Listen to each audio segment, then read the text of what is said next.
Hello friends. Did you know nearly 80% of those who watch my videos aren't subscribed? If you enjoy these stories, please hit that subscribe button and leave a like. It really helps. Thank you for being here. By the way, where are you watching from? Let me know in the comments. I've been hauling freight across the Deep South for 17 years. Most of that time I spent on I-10 and I-20, moving pallets of plywood and rolled steel between distribution centers that all look the same. Concrete bays, yellow forklifts, guys in safety vests who never make eye contact. The work doesn't change much, and I like it that way. Predictable routes, predictable people, predictable problems.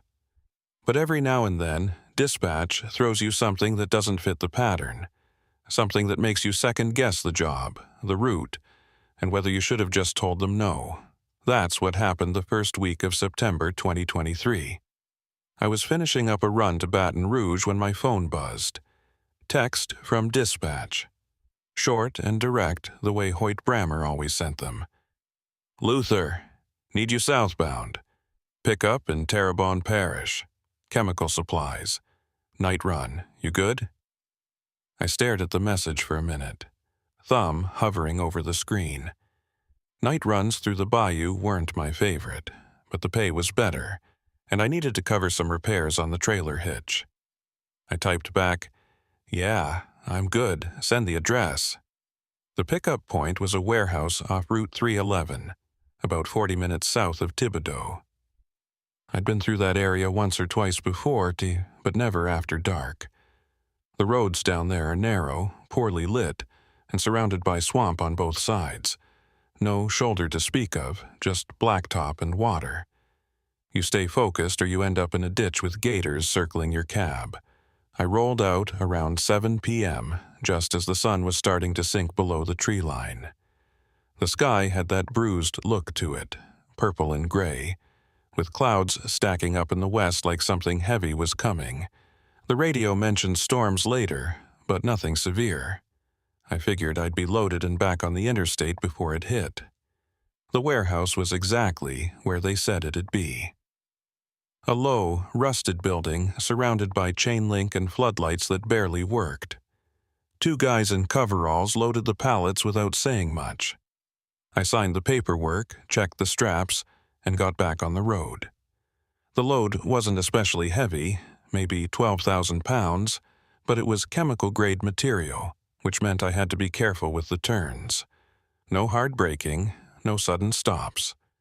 I pulled out onto Route 311 and headed north, planning to cut back toward I-10 through a series of parish roads that would shave off about 20 minutes. That's when the rain started. It didn't ease in. It just came down all at once, like someone flipped a switch. The kind of rain that turns your windshield into a wall of water even with the wipers on full blast. I slowed down to about 35, leaning forward in my seat, trying to see past the hood. The road was slick, reflecting my headlights in long, wavering streaks.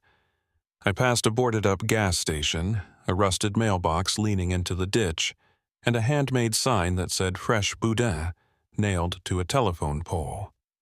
Then nothing. Just trees and water and the hiss of rain hammering the roof. About 10 miles in, I saw the turnoff for Blackwater Bridge. It wasn't marked on my GPS, but I remembered it from a conversation I'd had with another driver a few months back. He'd mentioned it as a shortcut, a 2-lane bridge that crossed over a wide section of the bayou and cut straight through to Highway 1. I hesitated for a second, then took the turn. The road narrowed almost immediately. The trees closed in on both sides, their branches scraping against the trailer like fingernails on metal. The asphalt was cracked and uneven, and I could feel every pothole through the steering wheel. I started to regret the detour, but I was already committed. Turning around wasn't an option, not with a full load and barely enough room to maneuver. The bridge appeared about a mile later. At first, I almost didn't see it. The rain was so thick it looked like a shadow, a dark smudge against the slightly lighter gray of the sky. Then my headlights caught the metal framework, and I realized what I was looking at. Blackwater Bridge was old. Really old. The kind of structure that should have been replaced decades ago, but somehow still stood because nobody wanted to pay for a new one. It was a narrow span, maybe 30 feet wide, with rusted steel girders rising up on either side like ribs. The surface was wooden planks, not asphalt, and I could see gaps between them where the water below reflected my lights. I stopped the truck about 50 feet short of the entrance and sat there, engine idling, wipers slapping back and forth. Every instinct I had told me to turn around, but the road behind me was just as bad as the road ahead, and I didn't want to spend the next hour trying to back this rig through a flooded ditch. I put it in gear and eased forward, feeling the wooden planks creak and shift under the weight of the truck. The sound was louder than the rain, a deep, groaning noise that seemed to come from the bridge itself, like it was protesting my presence. Halfway across, my headlights caught something up ahead. A car parked sideways across the bridge, blocking both lanes. It was an older sedan, maybe a late 90s Buick, dark green with a dented rear fender. The driver's side door was open, and the interior light was on, casting a pale yellow glow across the wet planks. I hit the brakes and the truck shuddered to a stop.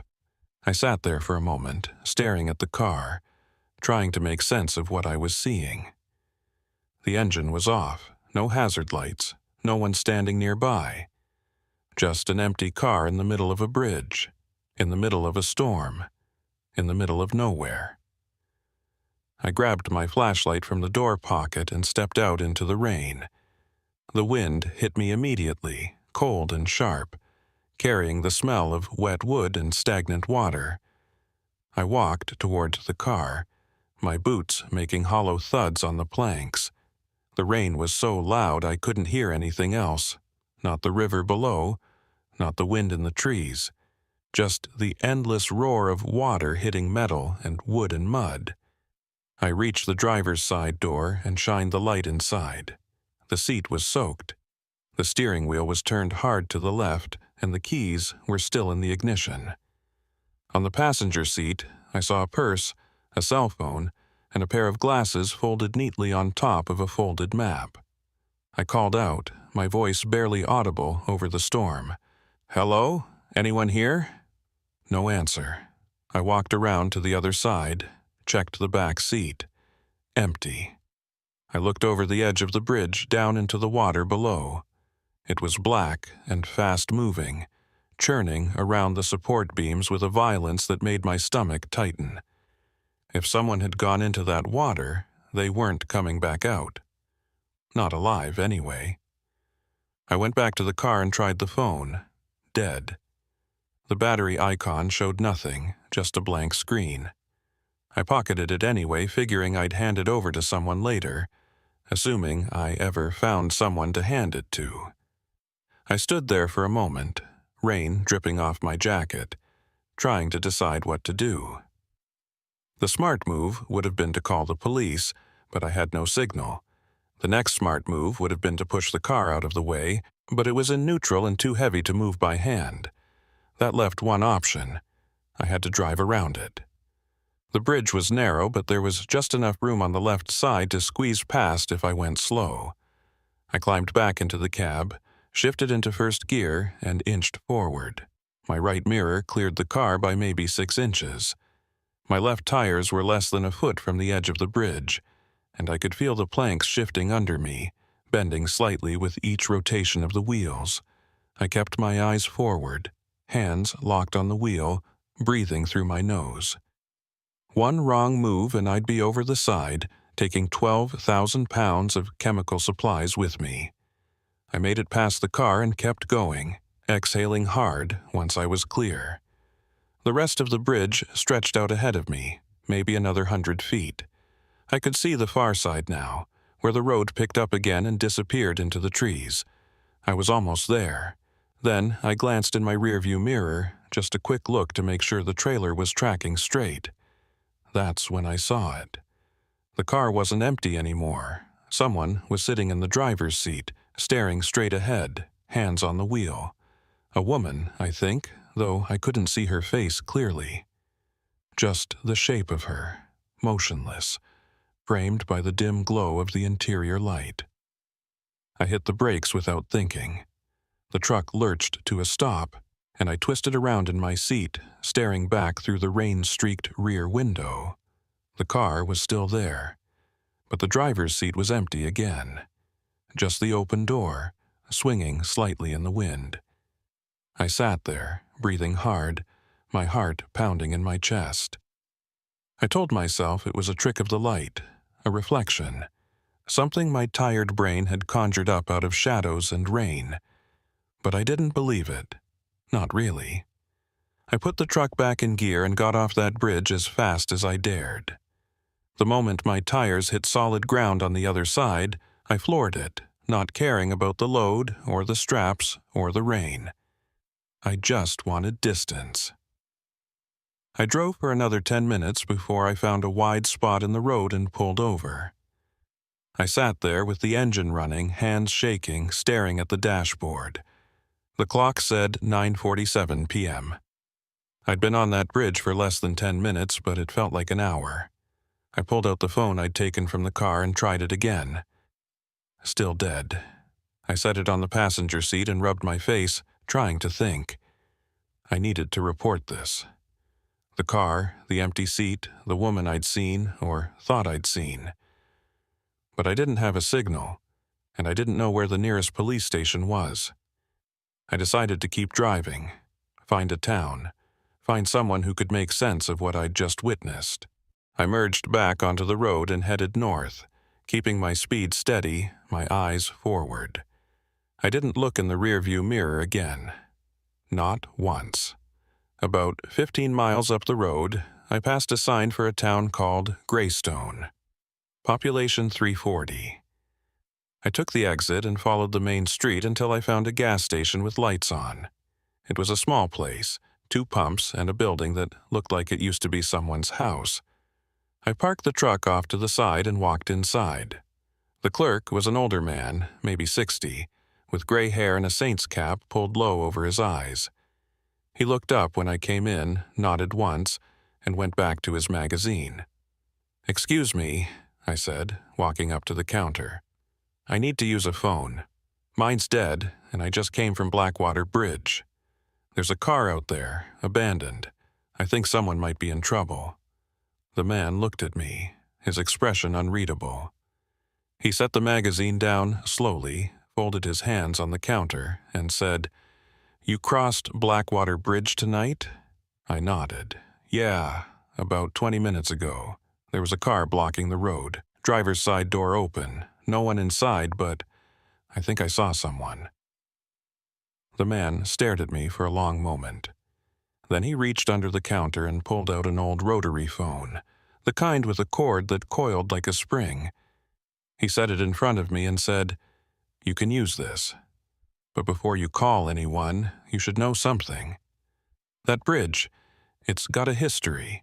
People see things out there, things that don't make sense. You're not the first driver to come through here with a story like yours, and you won't be the last."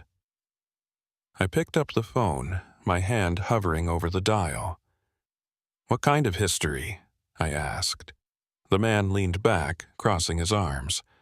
"The kind folks don't like to talk about. You want my advice? Make your call, get back on the road, and don't come back through here after dark." I dialed the number for the local sheriff's office, and as the phone rang, I glanced out the window at my truck, still idling under the floodlights.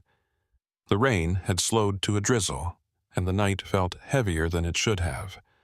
Like the air itself was holding its breath. The phone rang 4 times before someone picked up. A woman's voice, calm and professional, with just a hint of a southern drawl. "Terrebonne Parish Sheriff's Office. This is Deputy Rigsby. How can I help you?" I cleared my throat, suddenly aware of how shaky my voice sounded. "Yeah, hi. My name's Luther Caldwell. I'm a truck driver, and I just came across Blackwater Bridge en route. I don't even know what route it is. There's an abandoned car out there. Green Buick, older model. Driver's door open, keys in the ignition. I think someone might need help." There was a pause on the other end. I could hear papers rustling, maybe a keyboard clicking. "Blackwater Bridge," she repeated, her tone shifting slightly. "You said the car was abandoned. Did you see anyone in the area?" I hesitated, thinking about the figure I'd seen in the rearview mirror, or thought I'd seen. "No," I said finally. "No one around. But the car looked like it had been left in a hurry. Purse still inside, phone, glasses. It didn't feel right." Deputy Rigsby was quiet for another moment. Then she said, "All right, Mr. Caldwell. Can you give me your current location?" I glanced at the clerk, who was watching me with an expression I couldn't quite read. "I'm at a gas station in Greystone, off Highway 1. She made a sound of acknowledgement. "Stay there. I'll be out in about 20 minutes. Don't go back to the bridge. You understand?" I nodded, even though she couldn't see me. "Yeah, I understand." I hung up the phone and looked at the clerk. He hadn't moved, his arms still crossed, his eyes fixed on me. "She tell you to stay put?" he asked. I nodded again. "Yeah?" He grunted, a sound that could have been approval or something else entirely. "Good. You don't want to be out there after dark, not around that bridge." I leaned against the counter, suddenly exhausted. The adrenaline from the last hour was wearing off, leaving me hollow and jittery. "What's the story?" I asked. "With the bridge, I mean. You said people see things. What kind of things?" The clerk looked at me for a long time, like he was deciding how much to say. Finally, he reached under the counter again and pulled out a faded newspaper clipping, yellowed with age and protected by a plastic sleeve. He slid it across the counter toward me. The headline read, "3 Missing After Bridge Incident. Search Continues." The date was August 12, 1987. The article was short, maybe 4 paragraphs, describing how a family of 3, a mother and her 2 daughters, had disappeared after their car was found abandoned on Blackwater Bridge during a severe storm. The vehicle had been discovered by a passing motorist, engine still running, doors locked from the inside. No sign of the occupants. The search had gone on for weeks, involving divers, dogs, and volunteers from 3 parishes. They never found anything. No bodies, no clothing, no trace. It was like they'd vanished into the air. I looked up at the clerk. This was almost 40 years ago. He nodded. "That's right. And since then, people have been seeing things out there. Mostly at night, mostly during storms. Cars that shouldn't be there. Figures standing on the bridge. Lights in the water. Some folks say it's the family, still looking for a way home. Others say it's something else, something that was there long before that bridge was ever built." I slid the clipping back across the counter. "You believe that?" He shrugged. "I believe what I've seen, and I've seen enough to know that bridge isn't a place you want to linger." Before I could respond, headlights swept across the window. A patrol car pulled into the lot, its light bar dark but its engine rumbling low. The clerk nodded toward the door. "That'll be Rigsby. She's good people. Tell her what you saw. She'll take it from there." I walked outside, the rain now reduced to a light mist that hung in the air like a veil. The patrol car's door opened and a woman stepped out. Deputy Maeve Rigsby was younger than I'd expected, maybe early 30s, with dark hair pulled back in a tight ponytail and a no-nonsense expression that reminded me of every competent professional I'd ever worked with. She wore a standard sheriff's uniform, dark green with a badge on the chest and a utility belt that looked like it had seen real use. She walked toward me with the kind of purposeful stride that said she'd done this 100 times before. "Mr. Caldwell?" she asked, extending a hand. I shook it. Her grip was firm, her palm dry despite the humidity. That's me. Thanks for coming out. She nodded, pulling a small notepad from her belt. Tell me what you saw. Start from the beginning. I walked her through it. The storm, the detour, the bridge, the car, the open door, the keys in the ignition, the phone and purse on the seat. I didn't mention the figure I'd seen in the mirror. Not yet. I wanted to see how she reacted to the rest of it first. She took notes, her pen moving quickly across the paper, her expression neutral. When I finished, she looked up at me. And you didn't see anyone? No one walking? No one in the water? Nothing? I hesitated, then decided to go for it. I saw something, I said slowly. In my rearview mirror, after I'd passed the car. Just for a second. Someone sitting in the driver's seat, but when I looked again, the seat was empty. Her pen stopped moving. She looked at me, her eyes sharp. You're sure about that? I nodded. I know how it sounds. But yeah, I'm sure. Or at least I think I'm sure. It was raining hard, visibility was bad. Could have been a shadow, could have been my brain playing tricks. But I saw it. Deputy Rigsby closed her notepad and slipped it back into her belt. All right, she said. I'm going to need you to come with me back to the bridge. I want you to show me exactly where the car was, and I want to take a look around before we call in a tow. You okay with that? I glanced back at my truck, still parked under the lights. What about my rig? She followed my gaze. Leave it here. We'll come back for it. This won't take long. I climbed into the passenger seat of her patrol car, and we headed back toward the bridge. The road was darker now, the storm clouds blocking out what little moonlight there might have been. Deputy Rigsby drove in silence, her eyes on the road, her hands steady on the wheel. After a few minutes, she spoke. You're not the first person to report something strange out here, she said, her tone carefully neutral. That bridge has a reputation. Most of it's just local folklore, people getting spooked by the weather and the isolation. But every now and then, someone sees something that doesn't fit the pattern, something that makes you wonder. I looked at her. You think I'm making this up? She glanced at me, one eyebrow raised. I didn't say that. I'm just saying I've heard stories, and I've learned not to dismiss them outright. We turned onto the narrow road that led to the bridge, and I felt my stomach tighten. The trees closed in around us, their branches forming a tunnel overhead. The patrol car's headlights cut through the mist, illuminating the cracked asphalt and the overgrown shoulders. Then the bridge came into view. The green Buick was still there, parked sideways across the lanes exactly as I'd left it. The driver's door was still open, the interior light still on, though it looked dimmer now, like the battery was starting to die. Deputy Rigsby pulled up behind it and put the car in park. She grabbed a flashlight from the center console and stepped out. I followed, my boots splashing in shallow puddles that had formed on the wooden planks. We approached the car together. Rigsby shined her light inside, sweeping it across the seats, the floor, the dashboard. Everything was exactly as I'd described.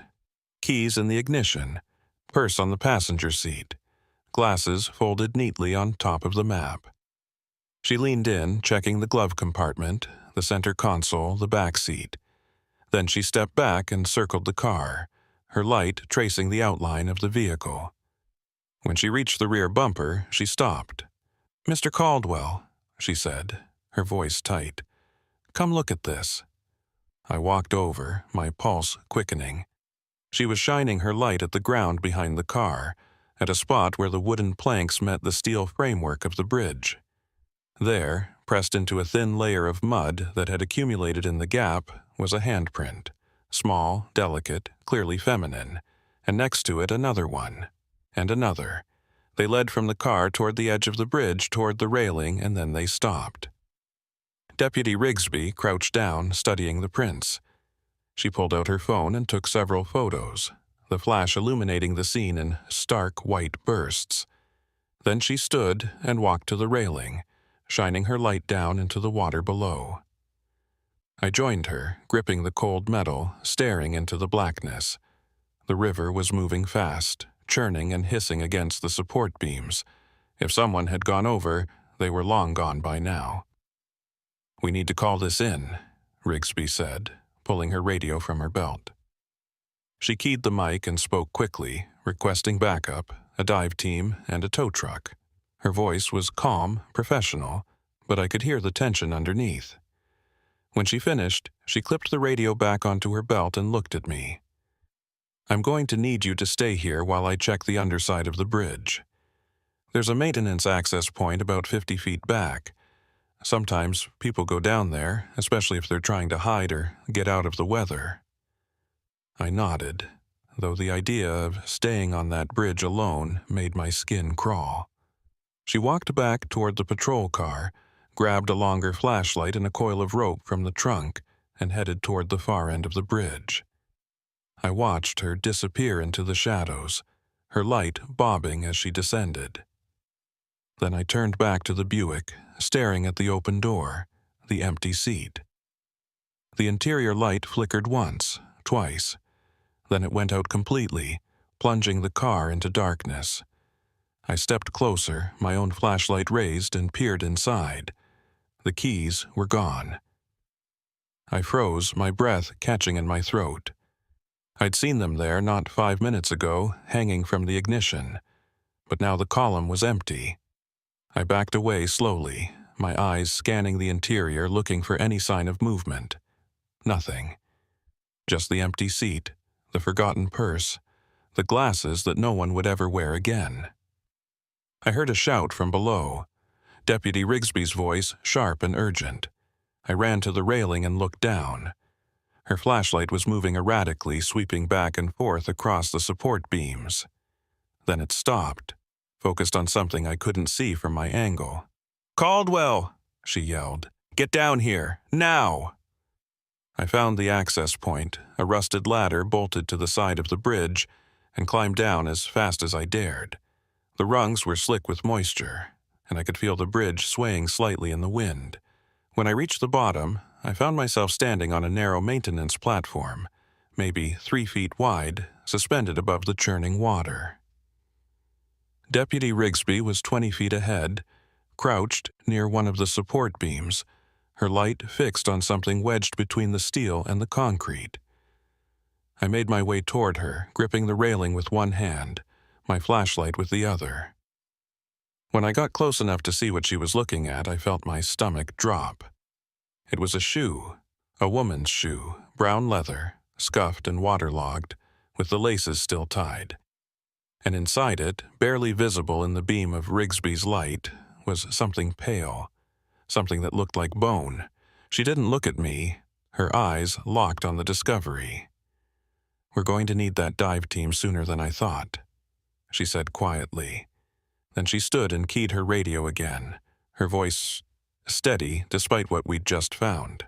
As she spoke, I looked past her, deeper into the shadows beneath the bridge. And that's when I saw them. Scratches. Deep, frantic scratches carved into the concrete support beam, clustered together in groups of 3 and 4. They covered an area about 2 feet wide, too high to have been made by an animal, too deliberate to be accidental. Someone had made those marks. Someone desperate. Someone terrified. I reached out and touched one of the grooves, my fingers tracing the rough edge. It was deep, maybe a 1/4 inch, carved with something hard and sharp. Fingernails, I realized. These were fingernail marks. Deputy Rigsby finished her radio call and stepped beside me, her light joining mine. We stood there in silence, staring at the scratches, both of us understanding what they meant. Someone had been here. Someone had been trapped here. And judging by the handprints on the bridge above and the shoe wedged in the beam, that someone had fought like hell to get free. "This wasn't an accident," Rigsby said, her voice barely audible over the sound of the water. "Someone was here, recently." She turned to me, her expression grim. "And I don't think they left on their own." We stayed under that bridge for another 20 minutes waiting for backup to arrive. Deputy Rigsby documented everything with her phone camera while I stood back, trying to process what we'd found. The scratches in the concrete kept drawing my eye. They were so deliberate, so frantic. I'd hauled freight through some rough areas over the years, seen accident scenes, heard stories from other drivers about things they'd witnessed on the road. But this was different. This felt personal, like whoever made those marks had been trying to leave a message, trying to tell someone what happened to them before it was too late. The sound of vehicles pulling up above finally broke the silence. Rigsby climbed back up the ladder first and I followed, my legs shaky from the adrenaline wearing off. When we reached the top, there were 3 more patrol cars parked behind Rigsby's vehicle, their light bars casting red and blue streaks across the wet planks. A handful of deputies were already setting up a perimeter with yellow tape, and someone was taking photos of the Buick from multiple angles. Rigsby walked over to an older man in a sheriff's jacket, speaking to him in a low voice while gesturing toward the edge of the bridge. I stood by the railing, keeping out of the way, watching the organized chaos unfold. One of the deputies approached me, a younger guy with a crew cut and a notepad. He asked me the same questions Rigsby had, and I gave him the same answers, my voice feeling detached from my body. After he finished, he told me I was free to go but that they might need to follow up in the next few days. I nodded, barely hearing him. My mind was still under that bridge, staring at those scratches. Deputy Rigsby found me as I was heading back toward her patrol car. "I'll drive you back to your truck," she said. Her voice was tired now, the professional edge worn down by whatever she'd been discussing with the other officers. We drove in silence for the first few minutes. The rain had stopped completely, leaving the road slick and reflective under the sparse streetlights. Finally, she spoke. "You did the right thing, calling this in. Whatever happened out there, we'll figure it out. But it's going to take time." I looked over at her. "You think someone's still alive? The person who left those scratches?"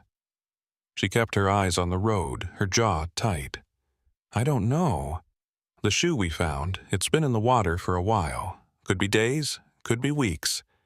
We won't know more until the dive team goes down and the coroner takes a look. But those scratches, those handprints, they tell a story. Someone was desperate, someone was fighting." She paused, then added, "And someone might have been watching." That last part hung in the air between us. I wanted to ask what she meant, but I wasn't sure I wanted to hear the answer. We pulled into the gas station lot where my truck was still parked, engine off, lights dark. It looked smaller somehow, less solid than it had before. Rigsby put the car in park and turned to me. "You staying in the area tonight?" I shook my head. "No.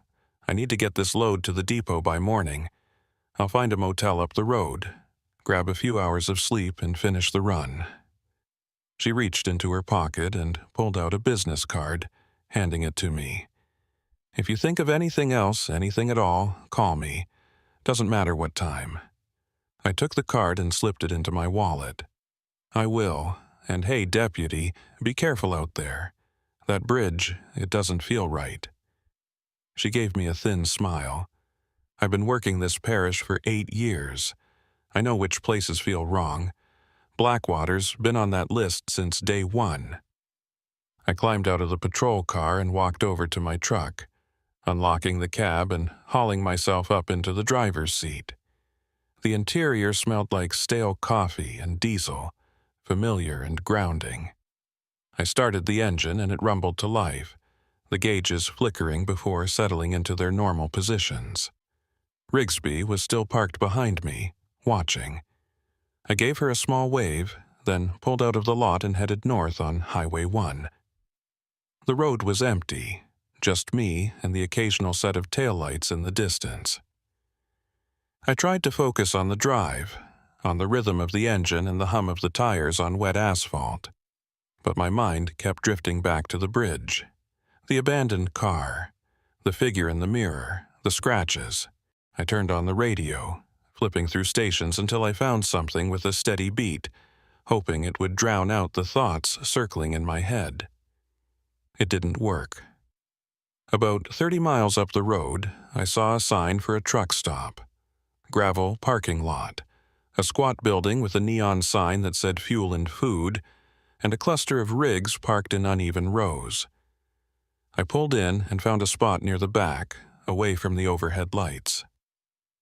I shut off the engine and sat there for a moment, staring at the dashboard. My hands were still shaking. I climbed out and walked toward the building, hoping a cup of coffee and some solid ground under my feet would help settle my nerves. The inside of the truck stop was bright and fluorescent with rows of snacks and a small diner counter along the far wall. A handful of drivers were scattered around, most of them staring at their phones or nursing cups of coffee.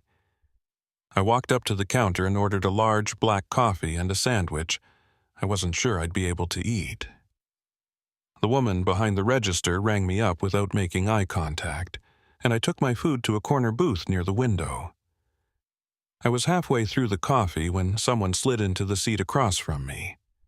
I looked up, startled, and found myself facing a man I didn't recognize.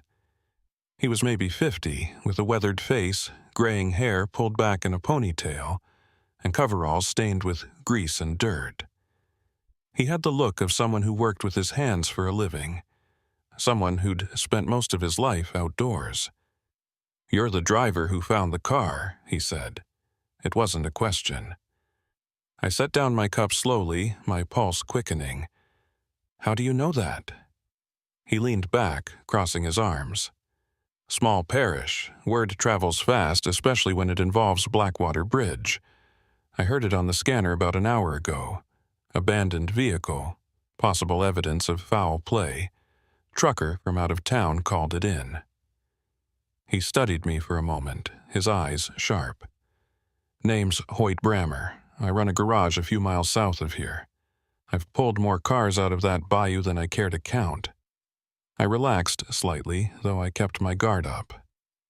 "Luther Caldwell," I said, extending a hand. He shook it, his grip firm and calloused. "What do you want, Mr. Brammer?"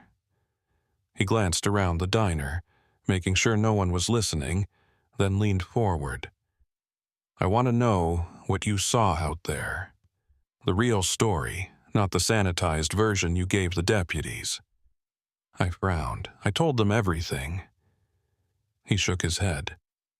"You told them what you thought they'd believe. But I know that bridge. I know what happens out there. And I know you saw something that didn't make sense. Something that scared you enough to get off that bridge as fast as you could." I stared at him, trying to decide how much to say. Finally, I sighed. "I saw someone in the car, in the rearview mirror, just for a second, but when I looked again, they were gone." Hoyt nodded slowly, like this confirmed something he already suspected. "You're not the first. Over the years, drivers have reported seeing figures on that bridge, people who shouldn't be there. Most of them don't stick around long enough to file a report. They just drive through and try to forget. But a few, like you, they stop. They look closer, and that's when things get complicated." I leaned back, crossing my arms. "What are you saying? That the bridge is haunted?" He let out a dry laugh. "Haunted? Maybe. But I think it's more than that. I think someone's using that bridge. Using the isolation, the weather, the reputation. People disappear out there, and everyone assumes it's the bridge, the bayou, the storm. But what if it's not? What if someone's been using that story as cover?" The words hit me like a punch to the gut. I thought about the handprints, the scratches, the shoe wedged in the support beam. You think someone's been killing people out there? Hoyt's expression darkened. I think it's possible, and I think the authorities have been too quick to write it off as accidents or runaways. That bridge has a body count, Luther.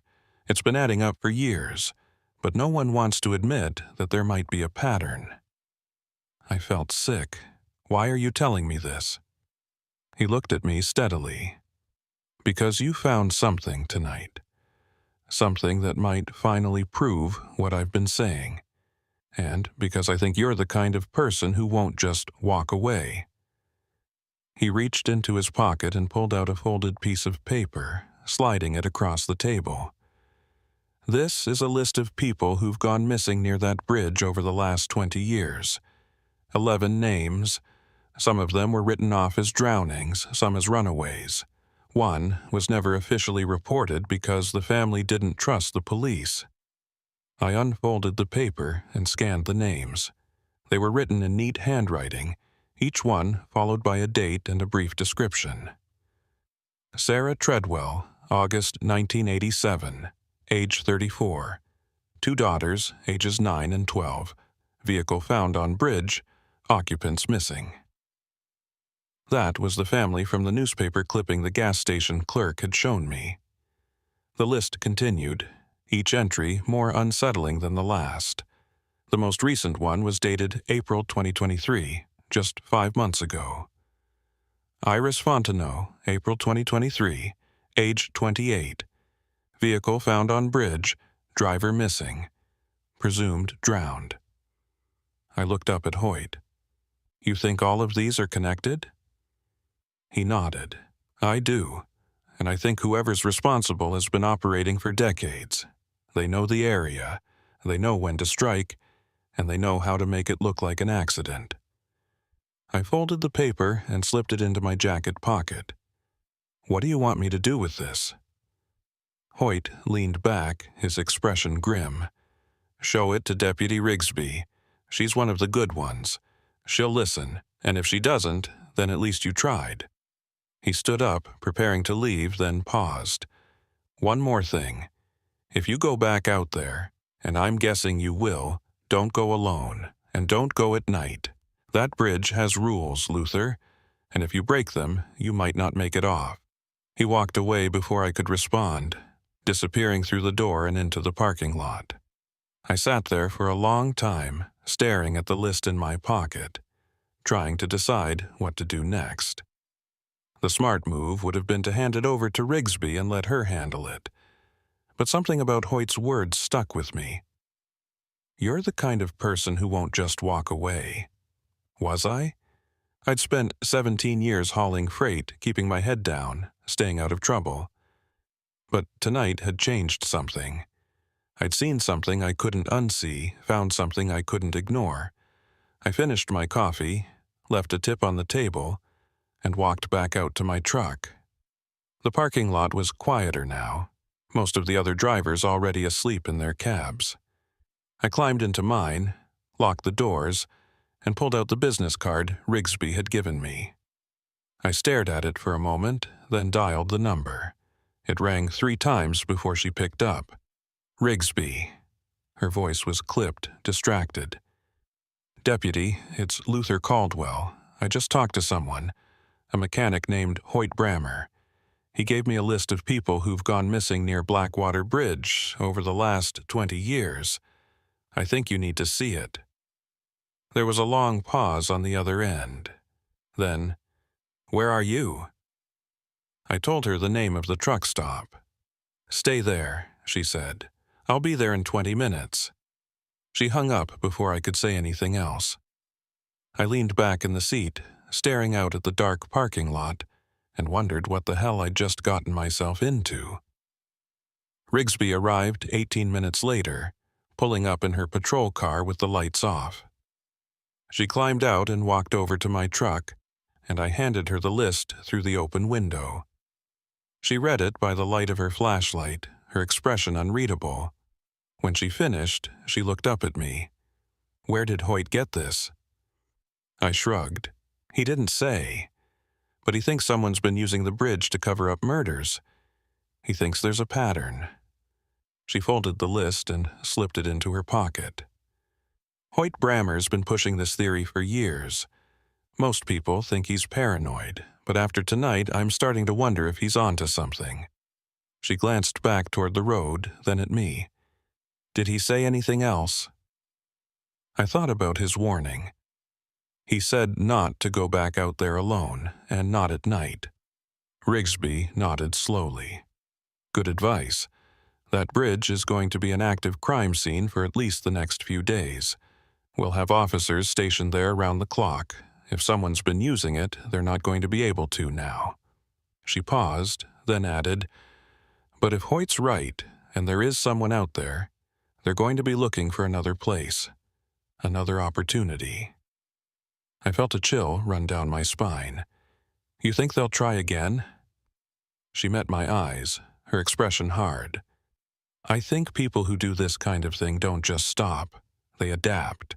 And if Blackwater's no longer an option, they'll find somewhere else. She has stepped back from the truck. Get some rest, Luther. And if you think of anything else, call me, any time.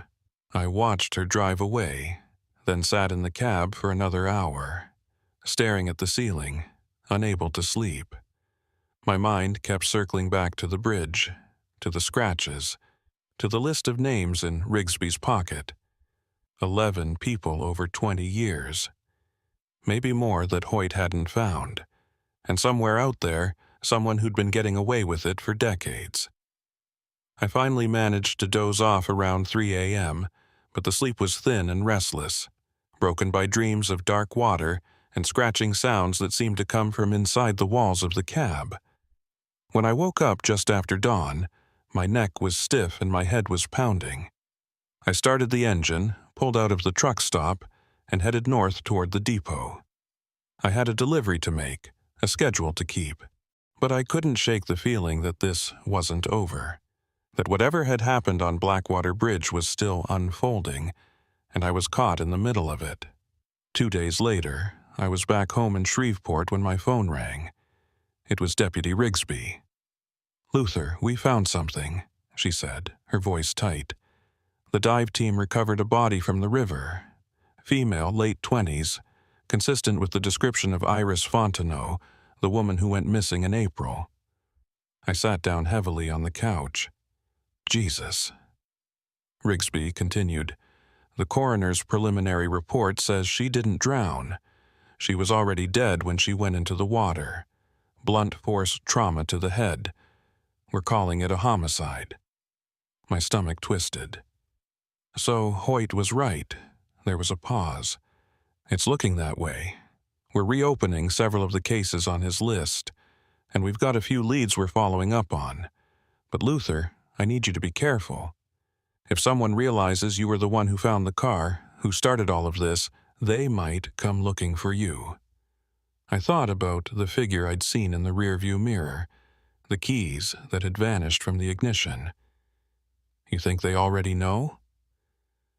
Rigsby's silence was answer enough. Just keep your doors locked and your phone close. And if you see anything unusual, call me immediately. We're doing everything we can, but this person's been operating for a long time. They're smart, they're careful, and they're not going to go down easy. I hung up and sat in the growing darkness of my living room, staring at the wall. I'd spent 17 years driving through the night, hauling loads across empty highways, never worrying about much beyond weather and deadlines.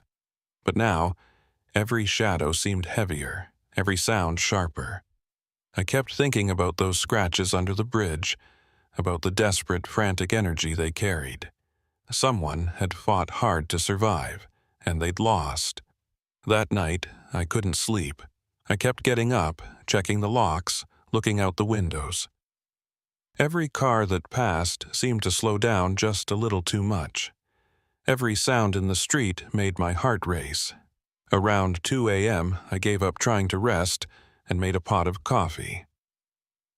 I sat at the kitchen table with my laptop and started searching for information about Blackwater Bridge, about the missing persons cases, about anything that might help me understand what I'd stumbled into.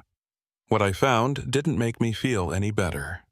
The bridge had been the site of multiple disappearances going back to the 1970s, maybe earlier. Some of the older cases were barely documented, just names and dates in archived newspaper articles. But the pattern was there. Always at night. Always during bad weather. Always someone traveling alone, and always the vehicle was found abandoned, keys in the ignition, no sign of the driver. I thought about calling Rigsby, but it was the middle of the night and I didn't have anything new to tell her. Instead, I printed out everything I'd found and added it to the list Hoyt had given me. Then I sat back and stared at the pile of paper on my table, feeling the weight of it. 11 names, maybe more. And somewhere out there, the person responsible was still free, still hunting. 3 weeks passed before I went back to Blackwater Bridge. 3 weeks of sleepless nights, of checking my rearview mirror every few minutes, of jumping at shadows that turned out to be nothing. Deputy Rigsby had called twice during that time, once to update me on the investigation, and once to ask if I'd noticed anything unusual. The first call brought news that the coroner had confirmed Iris Fontenot's death as homicide, and that they were exhuming 2 other bodies from cases on Hoyt's list. The second call was shorter, more cautious. She wanted to know if I'd seen any unfamiliar vehicles near my house, if anyone had approached me, if I'd received any strange phone calls. I told her no, but that wasn't entirely true. Someone had been watching my house. I'd seen the same dark pickup truck parked down the street on 3 separate occasions, always late at night, always with the engine running but no headlights. The first time I noticed it, I convinced myself it was just a neighbor, someone having a cigarette before heading inside. The second time, I wrote down the license plate and called it in to Rigsby.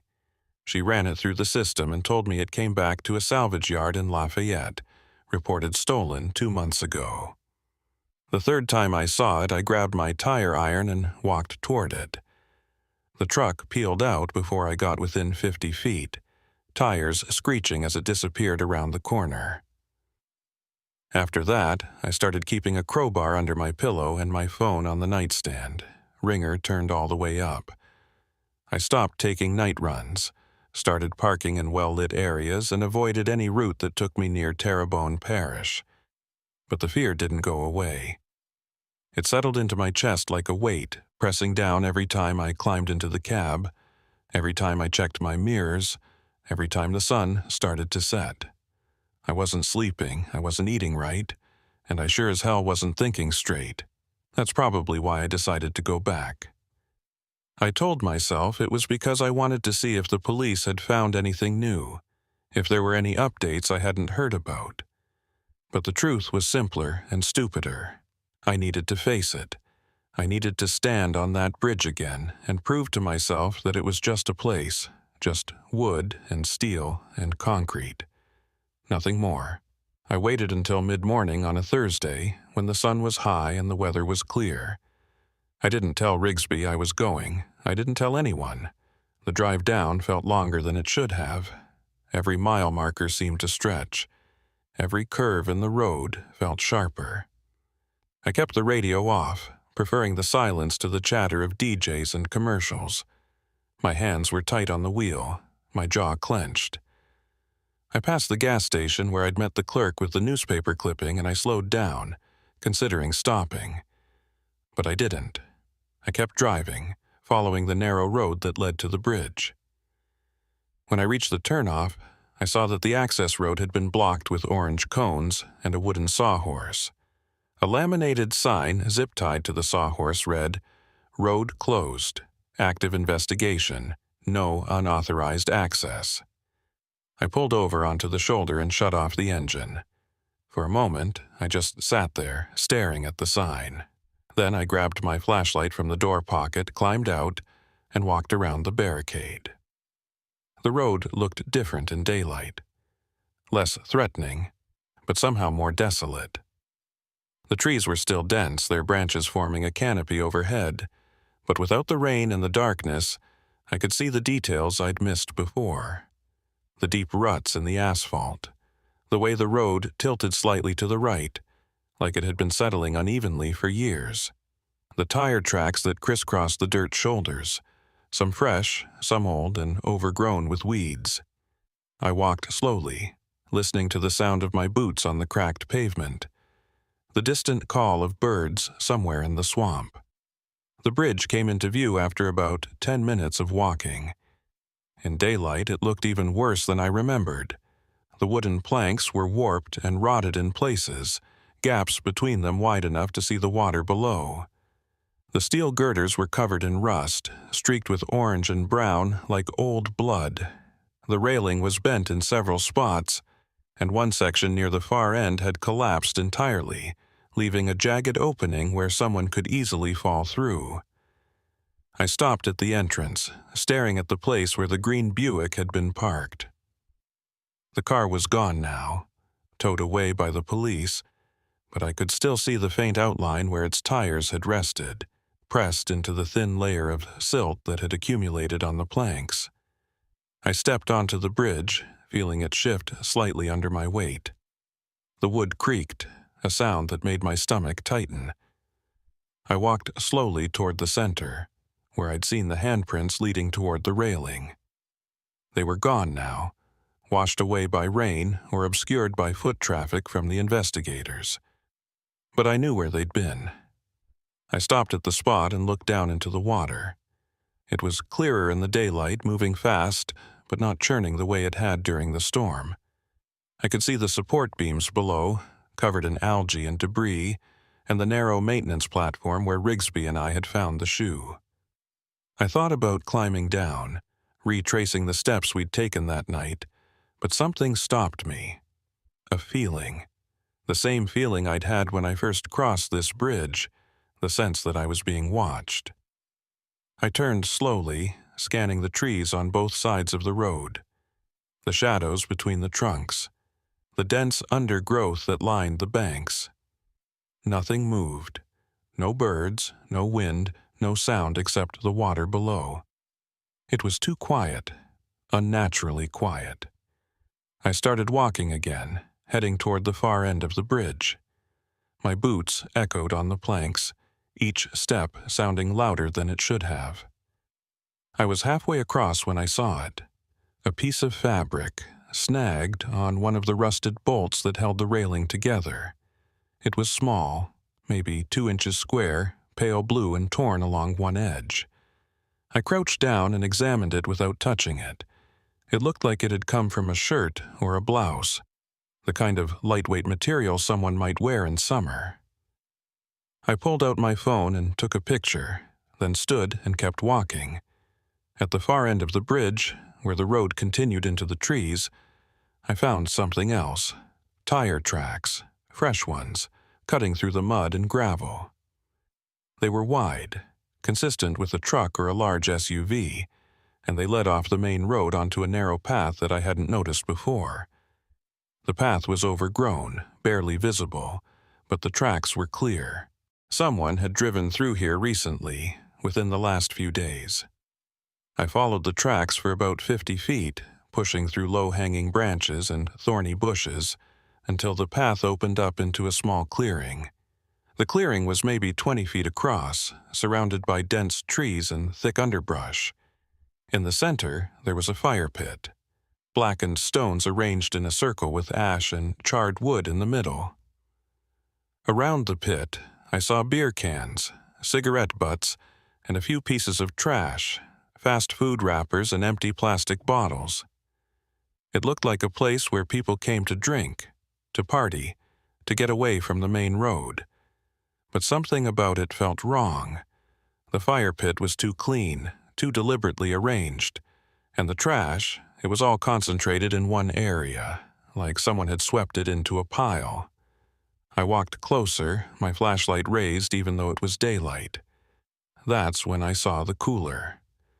It was tucked under a low bush near the edge of the clearing. A white styrofoam cooler with a cracked lid. I crouched down and opened it. Inside, there were 3 bottles of water, a roll of duct tape, a coil of nylon rope, and a pair of work gloves. My blood ran cold. I pulled out my phone and dialed Rigsby's number. She answered on the second ring. "Luther, what's wrong?" Her voice was sharp, alert. I kept my voice low, even though I was pretty sure I was alone. I'm at Blackwater Bridge. On the far side, past the main span.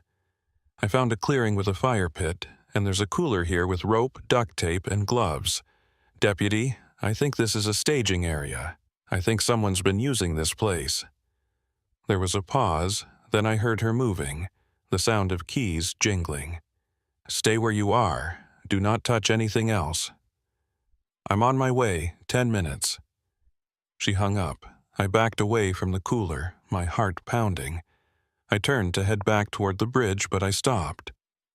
There was another path, branching off from the clearing leading deeper into the woods. I hesitated, knowing I should wait for Rigsby, but something pulled me forward. I followed the path, moving carefully, watching where I stepped. The path twisted through the trees for maybe 100 feet before it opened up again. This time, I found myself standing at the edge of a steep embankment that dropped down to the water. The bayou was wider here, slower, and the banks were lined with cypress trees, their roots twisting into the mud like gnarled fingers.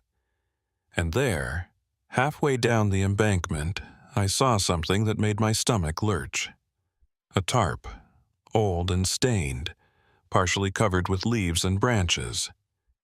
It was weighted down at the corners with rocks, and one edge had come loose, revealing what looked like fabric underneath.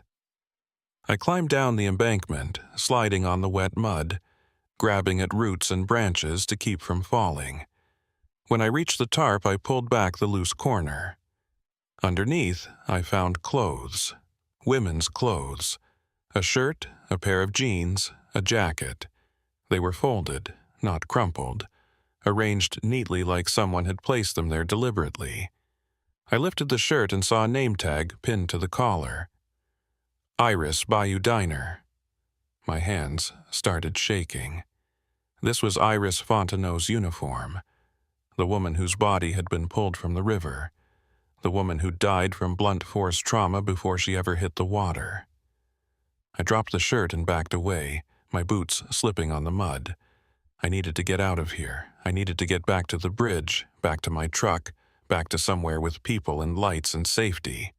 I turned and started climbing back up the embankment, pulling myself up hand over hand. I was almost at the top when I heard it. The sound of an engine. Close. Too close. I hauled myself over the edge and looked back toward the clearing. A dark pickup truck had pulled in, the same one I'd seen outside my house. The engine was idling, but no one got out. I could see the silhouette of the driver through the windshield, but the glare of the sun made it impossible to make out any features. I froze, my mind racing. I was trapped. The only way back to the bridge was through the clearing, and the truck was blocking the path. I could try to go around through the woods, but the undergrowth was too dense, and I'd make too much noise. The driver's side door opened. A man stepped out. He was tall, maybe 6'2", with a solid build and a face I couldn't quite see under the brim of a baseball cap. He was wearing jeans, work boots, and a dark jacket. He didn't say anything. He just stood there, staring in my direction. Then he reached back into the truck and pulled something out. A tire iron, long, heavy, with a curved end that gleamed dully in the sunlight. I ran. I didn't think, didn't plan, just turned and bolted into the trees. Branches whipped at my face, roots grabbed at my boots. I could hear him behind me, crashing through the underbrush, his breathing heavy and steady. I ran toward the sound of the water, hoping I could lose him in the dense vegetation near the bayou. But the ground was uneven, full of hidden ditches and fallen logs, and I was slowing down, my lungs burning, my legs shaking. I broke through the tree line and found myself back at the bridge, but on the wrong side, the side I'd started from. I could see my truck parked on the shoulder, maybe 200 feet away. I sprinted toward it, fumbling in my pocket for the keys. I heard the man behind me, closer now, his boots pounding on the asphalt. I reached the truck and yanked the door open, throwing myself inside and slamming the locks. I jammed the key into the ignition and turned it. The engine roared to life. The man reached the truck just as I threw it into drive. He swung the tire iron at the driver's side window, and the glass exploded, showering me with fragments. I floored the gas and the truck lurched forward, tires spinning on the gravel. The man stumbled back, and I saw his face clearly for the first time. It was weathered, lined with age, but I didn't recognize him. He wasn't anyone I'd seen before, just a stranger with cold eyes and a weapon in his hand. I drove as fast as I dared, not caring about the cones or the sawhorse, just needing to get away.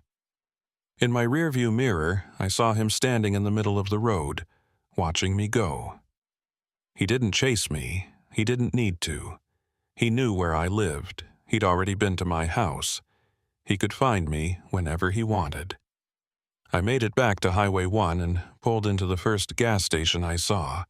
My hands were shaking so badly I could barely hold the phone. I called Rigsby, and this time I didn't wait for her to speak. He was there, the guy from the truck. He came after me. He had a tire iron and he knows who I am. Deputy, he's been to my house. He knows where I live. Rigsby's voice was calm, but I could hear the tension underneath. Where are you now? I told her.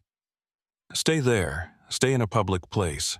I'm sending 2 units to your location and I'm on my way to the bridge.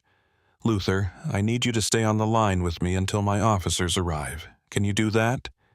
I nodded, even though she couldn't see me. Yeah, I can do that. I sat in the cab with the engine running, the broken window letting in the humid air, and I stayed on the phone with Rigsby until 2 patrol cars pulled into the lot 15 minutes later. The officers took my statement, photographed the broken window, and told me they'd escort me home. But I didn't want to go home. I didn't want to be anywhere that man could find me. Rigsby called me back 2 hours later. Her voice was tight, exhausted. We found the clearing.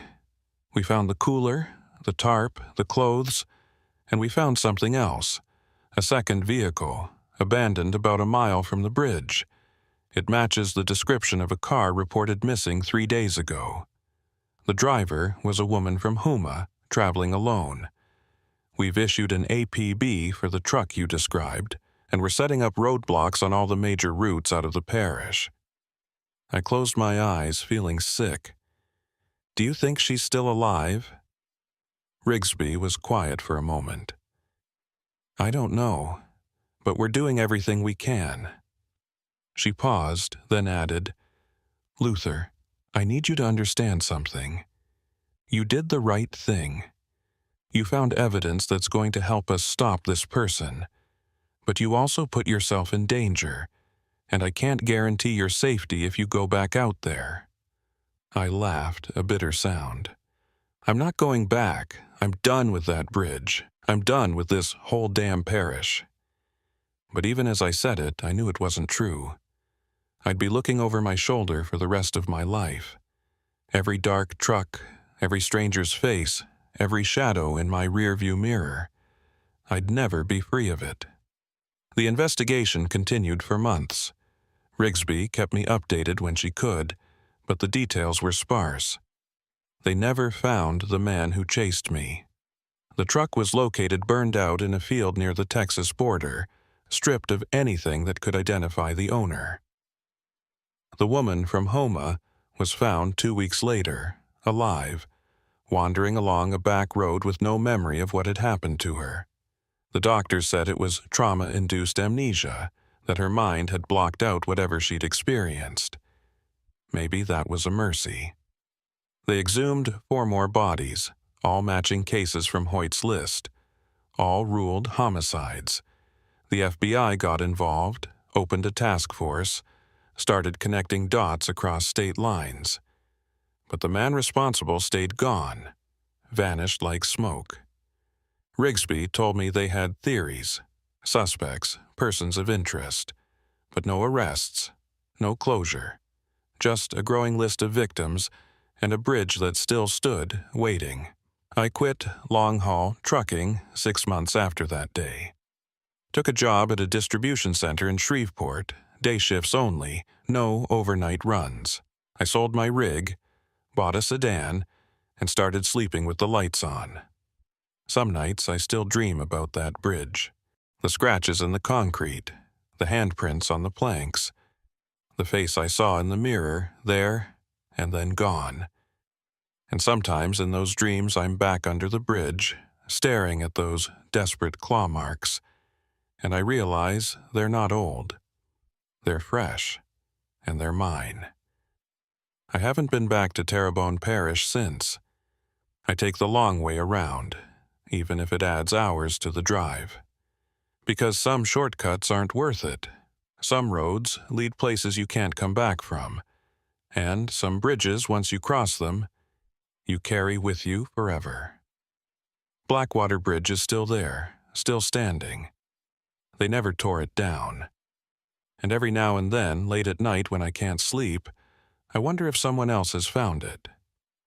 If someone else has stopped their car in the rain, stepped out into the storm and looked down into those dark waters.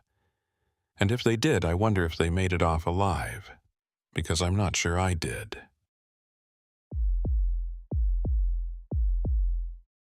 I've been hauling freight through Appalachia for 12 years, and in that time I've learned that the mountains don't forgive mistakes. You miss a turn, you're adding 2 hours to your route. You push your rig too hard on a grade, you're looking at brake failure and a runaway truck ramp if you're lucky. And if you're not lucky, you're looking at a memorial cross on the side of the road with plastic flowers that someone changes out twice a year. The terrain up here demands respect, and the weather demands even more. I've driven through ice storms that turned I-64 into a skating rink. Fog so thick I couldn't see my own hood, and wind that pushed my trailer sideways across both lanes. But I'd never had real trouble until the day I crossed Devil's Span. It was early October 2023, and I was 3 days into a run from Pittsburgh to Knoxville, carrying industrial parts for a manufacturing plant. The load wasn't especially heavy, maybe 18,000 pounds, but it was awkward. Long steel beams that made the trailer sit high and catch every crosswind. I'd planned to take I-77 south through Charleston, but a traffic alert came through on my CB around noon, warning about a jackknifed semi near Beckley that had the interstate shut down in both directions. The dispatcher suggested I take an alternate route, a series of state highways that would loop me around the closure and add maybe 40 minutes to the trip. I pulled over at a rest stop to check the map. The alternate route looked straightforward enough on paper. A 2-lane highway that wound through the mountains, crossing a few rivers and passing through a handful of small towns. Nothing I hadn't done before. I grabbed a coffee from the vending machine, stretched my legs, and got back on the road. The first hour was uneventful. The highway was narrow but well maintained, with freshly painted lines and clear signage. I passed through a town called Marlinton, stopped for fuel, and headed west into the hills. The trouble started around 3 p.m. I was climbing a long grade, the engine working hard, when I felt the steering wheel start to vibrate. At first, it was subtle, just a slight tremor that I figured was the road surface, or maybe a gust of wind. But it got worse. Within a mile, the vibration had turned into a steady shake that made my teeth rattle. I downshifted and slowed to about 35, gripping the wheel tight, trying to keep the rig steady. Something was wrong, mechanically wrong, and I needed to find a place to pull over before it got worse. The problem was, there was nowhere to stop. The road had narrowed to barely 2 lanes, with a steep embankment on the right and a sheer drop on the left. No shoulder, no turnouts, just crumbling asphalt and a rusted guardrail that looked like it had been installed sometime during the Eisenhower administration. I kept going, hoping I'd find a wide spot or a side road where I could pull off and figure out what was happening. The vibration got worse. The steering wheel was shaking so hard I could barely hold it, and I could feel the whole front end of the truck shimmying like it was trying to tear itself apart. Then I saw the bridge. It appeared around a curve, a narrow span of steel and rivets that looked like it belonged in a museum, not on an active highway. The structure was old, really old, with rusted girders and a deck made of metal grating instead of asphalt. A faded sign at the entrance read, "Devil's Span, weight limit 40 tons. I did the math in my head. My rig was just under that limit, but not by much. I eased off the throttle and approached slowly, the vibration in the steering wheel now accompanied by a grinding noise from somewhere under the cab. I made it about halfway across before the truck gave up. The grinding noise became a sharp metallic crack, and suddenly the steering wheel spun freely in my hands, completely disconnected from the wheels. The truck coasted to a stop, sitting at a slight angle across both lanes. I tried the ignition. The engine turned over but wouldn't catch. I tried again. Nothing. I sat there for a moment, hands still on the useless steering wheel, staring out at the bridge ahead of me. The metal grating beneath the tires hummed softly, vibrating with the wind that swept up from the gorge below. I climbed out of the cab and walked around to the front of the truck. The right front tire was intact, but when I crouched down and looked underneath, I saw the problem. The tie rod had snapped clean through, leaving the wheel assembly hanging at an awkward angle. It wasn't something I could fix on the side of the road, not without a tow truck and a shop with the right parts. I pulled out my phone. No signal, not even one bar. I walked to the edge of the bridge and held the phone up, trying different angles. Nothing. I looked around, taking in my surroundings for the first time. The bridge spanned a deep gorge, maybe 200 feet down to a river that I could hear but not see, hidden beneath a canopy of trees. The sides of the gorge were steep and heavily wooded, with no visible roads or trails leading down. On the far side of the bridge, the highway continued into the trees, curving out of sight. Behind me, the road I'd come from disappeared around the bend. I was alone, stranded on a bridge in the middle of nowhere, with no way to call for help. I went back to the cab and grabbed my CB radio, hoping to reach another driver, or maybe a local who might be monitoring the channel. I keyed the mic. "This is Clayton Reddick. Broke down on a bridge somewhere west of Marlinton. If anyone can hear me, I need a tow. Over." Static. I tried again, adjusting the squelch, changing channels. More static. Either I was too deep in the gorge for the signal to reach anyone, or there was no one out here to reach. I sat in the cab for a while, trying to think. I had maybe 3 hours of daylight left, and I didn't like the idea of spending the night on this bridge. The wind was picking up, and I could see storm clouds building to the west, dark and heavy. I needed to find help, which meant I needed to start walking. I grabbed my jacket, a flashlight, and a bottle of water, then locked the cab and started across the bridge on foot. The metal grating beneath my boots made a hollow ringing sound with each step, echoing off the gorge walls below. I could feel the bridge swaying slightly, responding to the wind and my weight. It wasn't a comforting sensation. I kept my eyes forward, focused on the far side, trying not to think about the 200-foot drop beneath me. Halfway across, I stopped and looked down through the grating. I could see the treetops far below, swaying in the wind, and beyond them a glimpse of dark water moving fast between the rocks. I made it to the far side and kept walking. The road continued through dense forest, winding uphill in a series of tight curves. I walked for maybe 20 minutes. my legs burning from the incline, before I saw a break in the trees. A dirt road, barely more than 2 ruts cutting through the underbrush, branched off to the right. There was a mailbox at the intersection, rusted and dented, with no name or number. I hesitated, then decided to follow it. If there was a mailbox, there was probably a house, and if there was a house, there was probably someone who could help. The dirt road wound through the trees for another 10 minutes before opening up into a small clearing. There was a house, or what was left of one. It was a single-story structure with peeling paint, a sagging porch, and a roof that looked like it was held together by hope and duct tape. A pickup truck sat in the yard, an old Ford with more rust than paint, propped up on cinder blocks with no wheels. Behind the house, I could see an outbuilding, maybe a shed or a workshop, with a tin roof and no windows. I walked up to the porch and knocked on the door. No answer. I knocked again, harder this time. "Hello? Anyone home? I need help. My truck broke down on the bridge." Silence. I tried the door handle. Locked. I walked around to the back of the house looking for another entrance or maybe a light on inside. The windows were covered with curtains, but through a gap in one of them, I could see a kitchen. Empty, but not abandoned.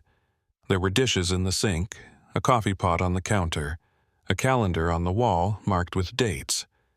I heard a sound behind me and turned. A man was standing at the edge of the clearing, maybe 30 feet away. He'd appeared without making a sound, which shouldn't have been possible given the leaves and branches scattered across the ground. He was older, maybe 60, with a grizzled beard, a worn flannel shirt, and jeans held up with suspenders. He was holding a shotgun, not pointed at me, but cradled in his arms in a way that made it clear he knew how to use it. "You're trespassing," he said. His voice was flat, neither friendly nor hostile, just stating a fact. I raised my hand slightly, palms out. "I'm sorry, I didn't mean to intrude. My truck broke down on the bridge back there, Devil's Span. I need to call a tow truck, but I don't have any signal. Is there a phone I could use?" The man stared at me for a long moment, his expression unreadable. Then he lowered the shotgun slightly. "Devil's Span," he repeated, like he was tasting the words. "You crossed Devil's Span." I nodded. "Yeah, made it about halfway before the tie rod snapped. Truck's sitting right in the middle of it. I need to get it towed before dark." The man shook his head slowly. "No one's going to tow you off that bridge. Not today, not any day." I frowned. "What do you mean? There's got to be a tow service around here. This is a state highway." He laughed, a short, bitter sound. "State highway. That's a good one. You know how long it's been since anyone from the state came out here to fix that bridge? 20 years, maybe more. They don't care about this road, and they sure as hell don't care about that bridge." I lowered my hands, confused. "Look, I just need to make a phone call. If you don't have a phone, just point me toward the nearest town. I'll walk if I have to." The man studied me again, then sighed. "Nearest town's Cutter's Gap, about 5 miles north, but you won't find help there either, not for that bridge." He turned and started walking back toward the trees. "You want my advice? Leave the truck. Walk back the way you came. Don't spend the night anywhere near Devil's Span." I called after him. "Why? What's wrong with the bridge?" He stopped and looked back at me over his shoulder. "What's wrong with it? Everything. That bridge has been taking people for 40 years. Sometimes they make it across, sometimes they don't. But it always takes something. You're lucky you only lost your steering." He disappeared into the trees before I could respond. I stood there in the clearing, trying to make sense of what he'd just said. Taking people. It always takes something. The words didn't sit right, didn't make logical sense, but they wormed their way into my head anyway. I walked back to the road and headed north, following his directions toward Cutter's Gap. The sun was getting lower now, the shadows stretching across the pavement, and the wind was picking up. I could smell rain in the air, that sharp electric scent that comes before a storm. Cutter's Gap turned out to be less a town and more a collection of buildings clustered around a crossroads. There was a gas station with 2 pumps and a hand-painted sign that said "Open," a general store with a closed sign in the window, and a diner with flickering neon letters that spelled out "Eats." I headed for the diner, hoping to find someone who could help. The door stuck when I tried to open it, swollen from humidity, and I had to put my shoulder into it. Inside, the place was nearly empty. A handful of booths lined the walls, their vinyl seats patched with duct tape. A long counter ran along the back, with a pass-through window to the kitchen. 2 people were inside. A waitress behind the counter, maybe 50 years old with tired eyes and graying hair pulled back in a ponytail, and an older woman sitting in one of the booths, hunched over a cup of coffee. The waitress looked up when I came in. "Help you?" she asked. I walked up to the counter. "Yeah, I hope so.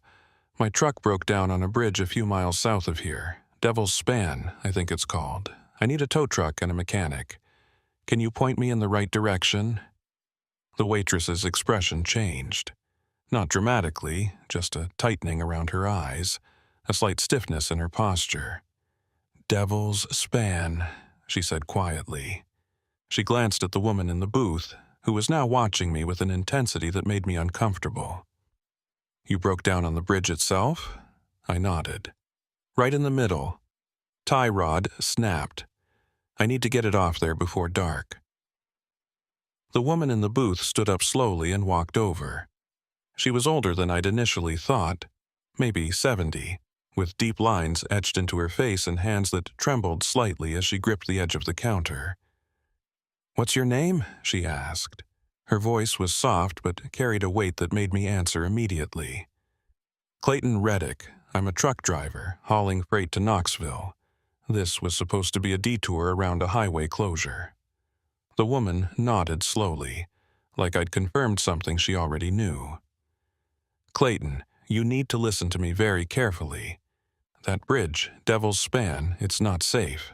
Not because of the structure, though God knows that's bad enough. It's not safe because of what it does." I must have looked confused because the waitress cut in.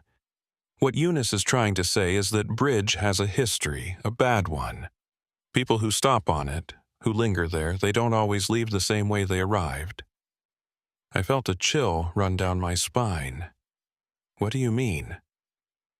Eunice leaned closer. "I mean, that bridge takes things. Sometimes it's small. A watch stops working. A radio goes dead. But sometimes it's bigger. People disappear. Or they come back changed. Wrong, somehow. My husband crossed that bridge in 1979. He made it to the other side, but he wasn't the same man who started across. 3 months later, he walked into the woods and never came back." I took a step back, my mind reeling. "You're saying the bridge is haunted?" Eunice shook her head. "I'm saying the bridge is hungry, and if you left your truck sitting on it, you need to get it off there, tonight, before full dark." I stood in that diner, staring at Eunice and Hartwell, trying to process what she'd just told me. The bridge takes things. Her husband crossed it and came back wrong. The logical part of my brain wanted to dismiss it as small-town superstition, the kind of folklore that grows up around any old structure in an isolated place. But the look in her eyes wasn't the look of someone telling ghost stories to scare tourists. It was the look of someone who'd lived through something she couldn't explain and had spent decades trying to forget. The waitress, whose name tag I now noticed read Dale, poured me a cup of coffee without asking if I wanted one. "You should talk to Sheriff Tolliver," she said, setting the cup in front of me. "He's been working this area for 30 years. If anyone can help you get that truck off the bridge, it's him." She gestured to a wall-mounted phone near the restroom. "You can use that to call him, numbers on the board." I walked over to the phone, an old rotary model that looked like it belonged in a museum, and dialed the number written on a yellowed index card tacked to the wall. It rang 4 times before someone picked up. "Sheriff's office." The voice was male, older, with a thick mountain accent. "Yeah, hi. My name's Clayton Reddick. I'm a truck driver, and my rig broke down on Devil's Span. I'm at the diner in Cutter's Gap. The folks here said you might be able to help me get it towed." There was a long pause on the other end. Then, "You're on the bridge right now?" I shook my head, even though he couldn't see me. "No, I walked to town. The truck's still sitting on the bridge, right in the middle." Another pause. "Stay where you are. I'll be there in 15 minutes. He hung up before I could say anything else. I went back to the counter and finished the coffee Dale had poured. Eunice was still watching me from her booth, her expression unreadable. Finally, she spoke. "When the sheriff gets here, ask him about 1983. Ask him what happened to the Mackey family." I wanted to ask her what she meant, but something in her tone told me she wouldn't elaborate. I nodded and waited. Sheriff Vern Tolliver arrived 12 minutes later. I heard the crunch of gravel outside. Then the door swung open and he stepped in. He was a big man, maybe 6'3", with a solid build that suggested he'd been strong in his youth and was still carrying most of it. His hair was gray, cut short, and his face was weathered in the way that comes from spending most of your life outdoors. He wore a standard sheriff's uniform, dark brown with a badge on the chest, and a gun belt that looked well used. His eyes found me immediately. "You Clayton Reddick?" he asked. I stood up. "Yes, sir." He walked over and extended a hand. His grip was firm, almost testing. "Vern Tolliver, you said your truck's on Devil's Span." I nodded. "Right in the middle. Tie rod snapped. I've been hauling freight for 12 years, and I've never seen one just break like that. No warning, no gradual wear, just snap." Tolliver's expression tightened. "How long's it been sitting there?" I checked my watch. "About 2 hours, maybe a little more." "I walked to that house down the dirt road, then came here. Is there a tow service that can get it off?" The sheriff looked past me, his gaze settling on Eunice. They exchanged a look that I couldn't quite read, some kind of silent communication that spoke of shared history. Then he looked back at me. "There's a wrecker in Richwood, about 40 miles east. But he won't come out here after dark, and we're losing light fast.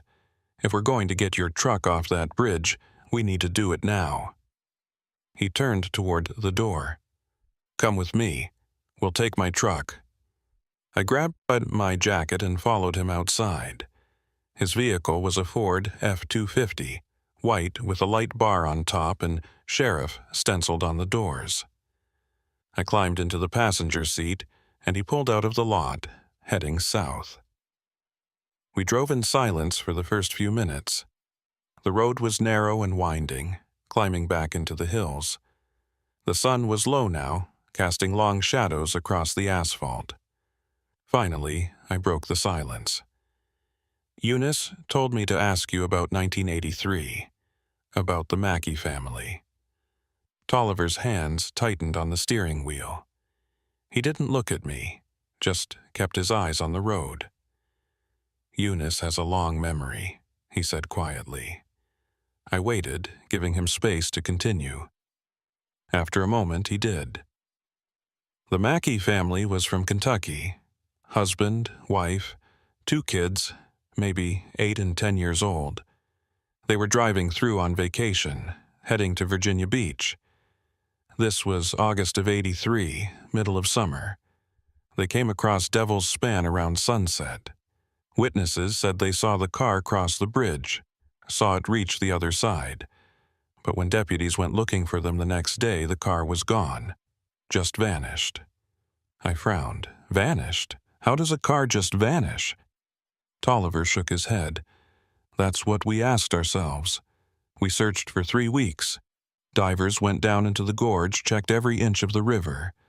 Search dogs covered the woods on both sides. We found nothing. No car, no bodies, no tire tracks leading off the road. It was like they drove across that bridge and straight into thin air. A chill ran down my spine. You think the bridge had something to do with it? He glanced at me, his expression grim. I think that bridge has had something to do with a lot of things over the years. The Mackeys weren't the first, and they weren't the last. There's been at least a dozen incidents on that span since it was built in 1952. Some are explainable. Rock slides, mechanical failures, driver error, but some aren't. We rounded a curve, and the bridge came into view. My truck was still there, sitting at an angle across both lanes exactly as I'd left it. The sight of it made my stomach tighten. Something about seeing it from a distance, isolated on that narrow span of steel and grating, made it look smaller, more vulnerable. Tolliver slowed as we approached, pulling to a stop about 50 feet from the bridge entrance. He killed the engine and sat there for a moment, staring at my truck. You said the tie rod just snapped? I nodded. Yeah. No warning. Just a snap, and then the steering went dead. He grunted.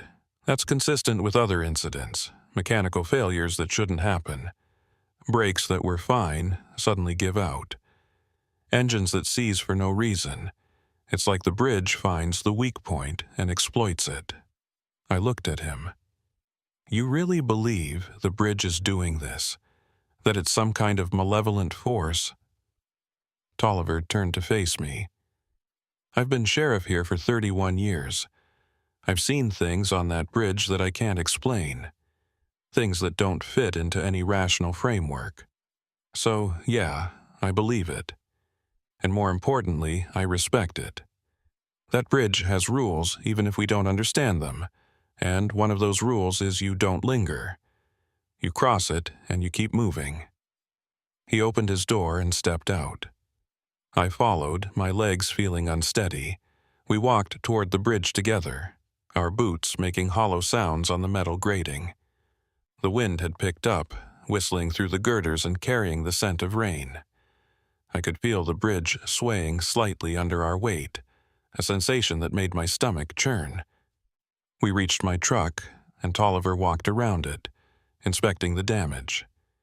He crouched down and looked at the broken tie rod, running his hand along the fractured metal. When he stood up, his expression was troubled. This didn't break from wear. This was sheared, clean cut, like something snapped it on purpose. I crouched down beside him and looked. He was right. The break was too clean, too precise. It didn't look like a stress fracture or metal fatigue. It looked like it had been cut. Could something have hit it? I asked. A rock, maybe? Tolliver shook his head. You would have heard it, felt it. This happened while you were driving, right? You felt the vibration, then the snap? I nodded. Yeah. No impact, no warning. Just vibration and then failure. He stood up and looked around, his eyes scanning the bridge, the gorge, the tree line on both sides. We need to get this truck off here, now. He pulled out his radio and called for the wrecker. The conversation was brief, and I could hear the reluctance in the other man's voice even from where I was standing. Tolliver had to argue with him for a minute before he finally agreed to come out. When he clipped the radio back onto his belt, he looked at me. He'll be here in 40 minutes, but we're not waiting on the bridge. We'll wait on the far side, past the span. I glanced at my truck. What about my rig? I need to grab some things from the cab. Tolliver nodded. Make it quick. Get what you need and let's move. I climbed up into the cab and grabbed my overnight bag, my logbook, and the CB radio. As I was reaching for my jacket, I noticed something on the passenger seat. A photograph. Old, faded, creased down the middle like it had been folded and unfolded many times. I picked it up. It showed a family, a man, a woman, and 2 children, standing in front of a car. The car was a late 70s model sedan, pale blue, with wood paneling on the sides. The family was smiling, dressed in vacation clothes, the kind of casual outfits people wore in the 80s. On the back of the photo, written in faded ink, were the words, "Mackey Family, August 1983. My blood ran cold. I turned the photo over, staring at the faces. The father had his arm around the mother's shoulders. The kids were standing in front, the older one holding a stuffed animal. They looked happy, normal, just a family on vacation. I climbed out of the cab and walked over to Tolliver, holding out the photo. This was in my truck. On the passenger seat, I've never seen it before. Tolliver took the photo, and his face went pale. He stared at it for a long moment, his jaw working. "This is them," he said quietly. "This is the Mackey family." I felt like I'd been punched in the gut. How did it get in my truck? I locked the cab when I left. Tolliver looked up at me, and for the first time I saw something in his eyes that scared me more than anything Eunice had said. Fear. Real, unfiltered fear. "The bridge put it there," he said. "It's showing you what it took, what it's capable of." He handed the photo back to me. "We need to leave right now." We walked quickly toward the far end of the bridge, our footsteps echoing on the metal grating. Behind us, my truck sat silent and abandoned, dark against the fading light. I glanced back once and saw something that made me stop. The cab door was open, the driver's side door, the one I'd just closed and locked. It was hanging wide, swinging slightly in the wind. Tolliver grabbed my arm. "Don't look back. Just keep moving." We made it to the end of the bridge and kept walking another 100 feet before Tolliver finally stopped. He pulled out his radio again and spoke quickly, his voice tight. "This is Tolliver. I need every unit we have out here. Devil's Span. Now." I looked at him. "What's happening?" He didn't answer, just pointed back toward the bridge. I turned and looked. The cab door was closed now, and standing next to my truck, barely visible in the growing darkness, was a figure. Human-shaped, but wrong somehow. Too tall, too thin, with movements that didn't look natural. It stood there for a moment, perfectly still, then turned and looked directly at us. Tolliver grabbed me and pulled me behind his truck. "Don't let it see your eyes," he said urgently. "Don't look at it directly." I pressed myself against the side of the vehicle, my heart hammering. "What the hell is that?" Tolliver's voice was shaking. "I don't know, but it's been here as long as the bridge has, maybe longer. People have seen it over the years, always at dusk, always when someone's stranded on the span. It doesn't usually show itself this clearly." I risked a glance around the edge of the truck. The figure was still there, standing beside my rig. As I watched, it moved, not walking, but gliding across the bridge toward us. No footsteps, no sound, just smooth, impossible movement. Tolliver saw it too. He drew his service weapon, a revolver, and held it ready. "Get in the truck," he said. "Now." I didn't argue. I yanked open the passenger door and climbed in. Tolliver got in on the driver's side, started the engine, and threw it into reverse, backing away from the bridge at speed. The tires kicked up gravel as he turned around and floored it, heading back toward the cutter's gap. I looked in the side mirror. The figure was standing at the edge of the bridge, watching us go. Then it turned and walked back toward my truck, disappearing into the shadows. We drove for 5 minutes before either of us spoke. Tolliver's hands were white-knuckled on the steering wheel, his breathing heavy. Finally, he said, "That wrecker's not coming out here. Not tonight. Maybe not ever." I stared at him. "What about my truck, my load? That's my livelihood sitting on that bridge." Tolliver pulled over to the side of the road and put the truck in park. He turned to face me, his expression hard. "Your truck is gone, Clayton. It belongs to the bridge now. Whatever that thing is, whatever lives out there, it claimed your rig the moment you stopped on that span. You can file an insurance claim, say it went over the side, say it was stolen, I don't care. But you're not getting it back." I felt anger rising in my chest. "You're the sheriff. You're telling me there's nothing you can do?" He laughed, a bitter sound. "What do you want me to do? Arrest it? Shoot it?" I tried that once, back in '91. Emptied my gun into it from 20 feet away.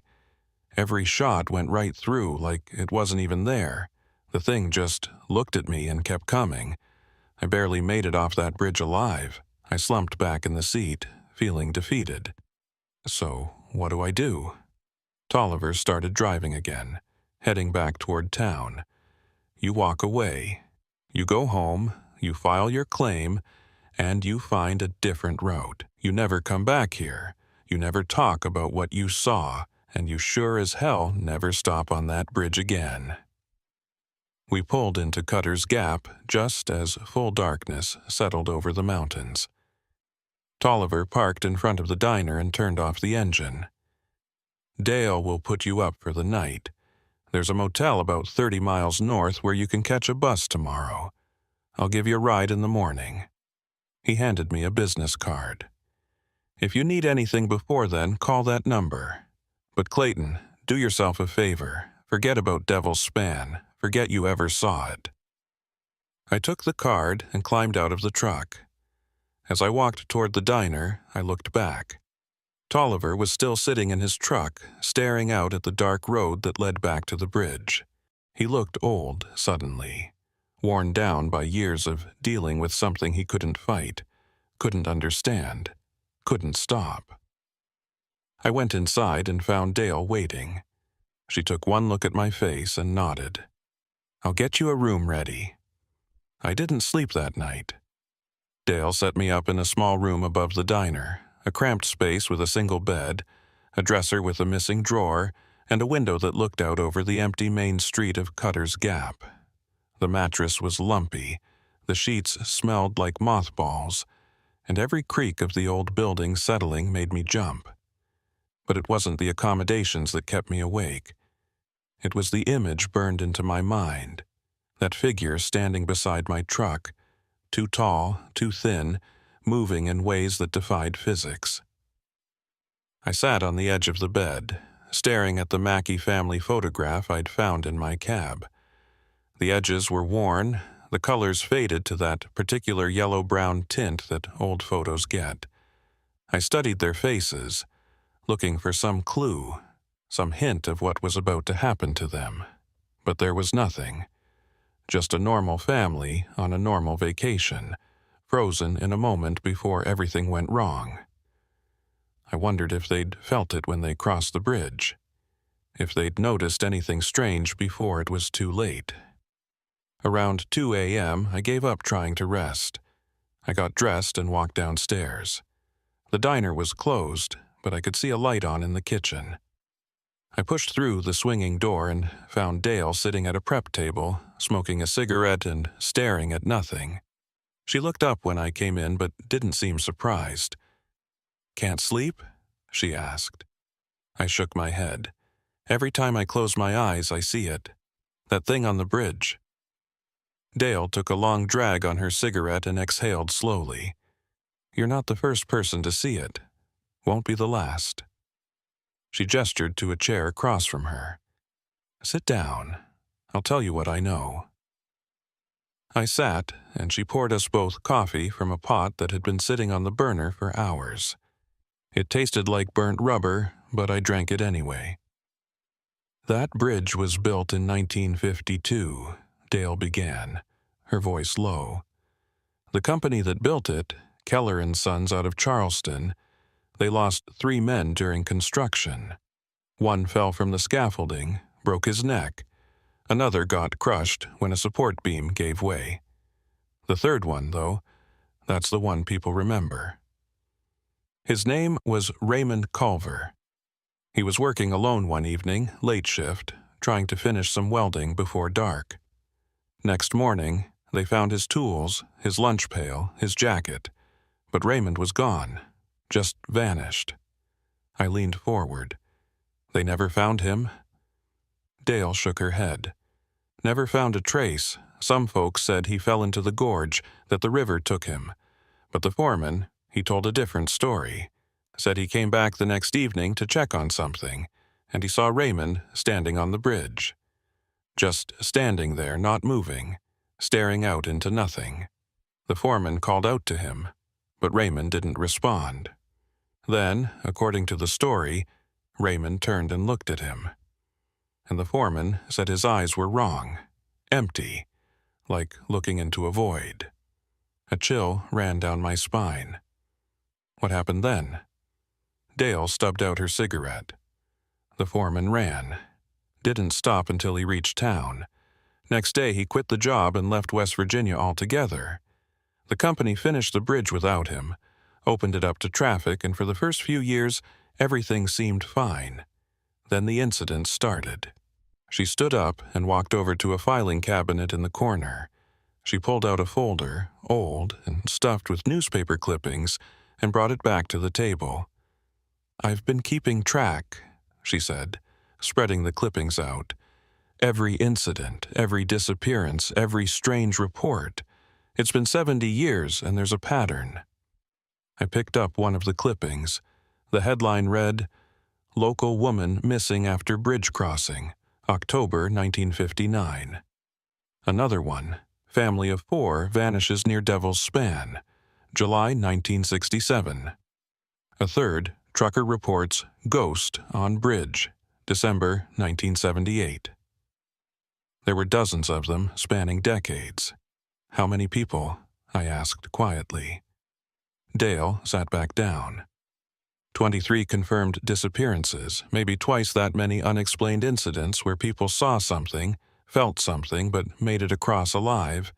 The thing is, Clayton, nobody knows what it is. Some people think it's Raymond Culver, that he died during construction and his spirit is trapped there. Others think the bridge was built on cursed ground, that there was something in that gorge long before humans ever showed up. And some people, like Vern Tolliver, they think it's something else entirely. Something that feeds on the fear and desperation of people who get stuck there. I thought about my truck, sitting in the middle of that bridge, and the figure I'd seen gliding across the metal grating. Sheriff Tolliver said the bridge has rules. What did he mean? Dale folded her hands on the table. The rules aren't written down anywhere. They're things people have figured out over the years through trial and error. Rule 1. Never stop on the bridge. If you have to cross it, you do it as fast as you can. Rule 2. If your vehicle breaks down on the span, abandon it immediately. Don't try to fix it. Don't try to push it off. Just walk away. Rule 3. Never look directly at it if you see it. Keep your eyes down, keep moving, and don't acknowledge its presence. I laughed bitterly. I broke all 3 of those rules. Dale nodded. Yeah, you did. But you're still here, which means something. Most people who see it up close don't make it off the bridge. The fact that you did, that might mean it's not done with you yet. The words hit me like a punch. What do you mean, not done with me? She reached across the table and tapped the photograph of the Mackey family. It gave you this. It put it in your truck. That's not random, Clayton. It's communicating, showing you what it's capable of, maybe warning you, maybe taunting you. I don't know. But it wants you to know it's there and it wants you to remember. I stood up, suddenly unable to sit still. I paced the small kitchen, my mind racing. So, what am I supposed to do? Just walk away? Pretend this never happened? Dale shrugged. That's what most people do. That's what Vern will tell you to do. Cut your losses, file an insurance claim, move on with your life. The alternative is worse.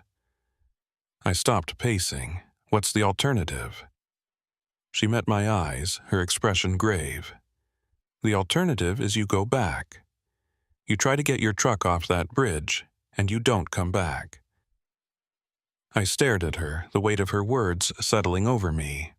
My truck represented 12 years of work, thousands of miles, every dollar I'd saved to buy it. It was more than just a vehicle. It was my livelihood, my identity, my future. The idea of just abandoning it, of letting some inexplicable force claim it, made my blood boil.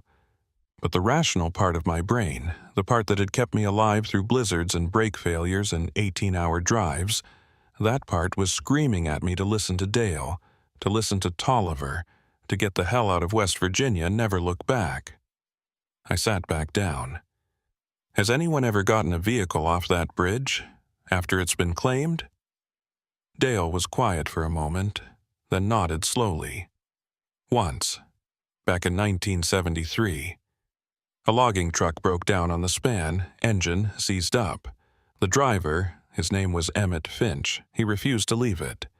Said he'd spent 20 years paying off that truck, and he'd be damned if he was going to let some ghost story scare him off. He stayed out there for 3 days, trying to fix the engine, sleeping in the cab. On the 4th day, a tow truck managed to pull it off. I leaned forward. So, it's possible. Dale's expression darkened. Emmett got his truck back. But he wasn't the same after. He stopped talking to people, stopped working. 6 months later, his wife found him in his garage, sitting in the cab of that truck with the engine running. Carbon monoxide poisoning. The coroner ruled it a suicide, but his wife said he'd been having nightmares ever since the bridge. Said he kept seeing something in his mirrors, something following him. The story hung in the air between us. I wanted to ask more questions, but I wasn't sure I wanted to hear the answers. Finally, I said, I need to think about this. Dale nodded. Get some rest if you can. Vern's going to come by around dawn to take you north. If you're smart, you'll get on that bus and forget this place exists. I went back upstairs, but I didn't sleep. I sat by the window, watching the empty street, thinking about my truck, about my career, about the figure on the bridge. By the time the sun started to rise, painting the mountains in shades of orange and gold, I'd made my decision. I wasn't leaving without my truck. I knew it was stupid, knew it was dangerous, but I couldn't just walk away, not without trying. Sheriff Tolliver arrived at 6 a.m., just as Dale had said. I was waiting outside when he pulled up. He took one look at my face and sighed. You're not getting on that bus, are you? I shook my head. I need to try to get my truck off that bridge. Tolliver rubbed his face with both hands. Clayton, I told you last night. That truck's gone. There's no getting it back. I stepped closer. Dale told me about Emmett Finch. He got his truck off. Tolliver's jaw tightened. Emmett Finch killed himself 6 months later. That what you want? I crossed my arms. I want my truck. I want my livelihood back. If there's even a chance I can get it off that bridge, I have to try. You understand that, right? You're a working man. You know what it means to lose everything. Tolliver stared at me for a long moment, then muttered something under his breath that might have been a curse. If I let you do this, and that's a big if, you're not going alone, and you're doing it exactly the way I tell you. No arguments, no improvising. You follow my instructions to the letter, or the deal's off. Understood? I nodded. Understood. He walked back to his truck and pulled out a duffel bag from behind the seat. Inside were flares, a spotlight, a coil of heavy chain, and something that looked like a modified cattle prod. We're going to do this in full daylight, he said. That thing, whatever it is, it's strongest at dusk and dawn. Middle of the day, it's weaker, less active. We'll have maybe a 2-hour window. We drove back to Devil's Span, taking the same route we'd fled down the night before. In the morning light, the bridge looked different, less ominous, more decrepit. Just an old structure badly in need of repair. My truck was still there, sitting exactly where I'd left it. No sign of the figure from last night, no sign of anything unusual at all.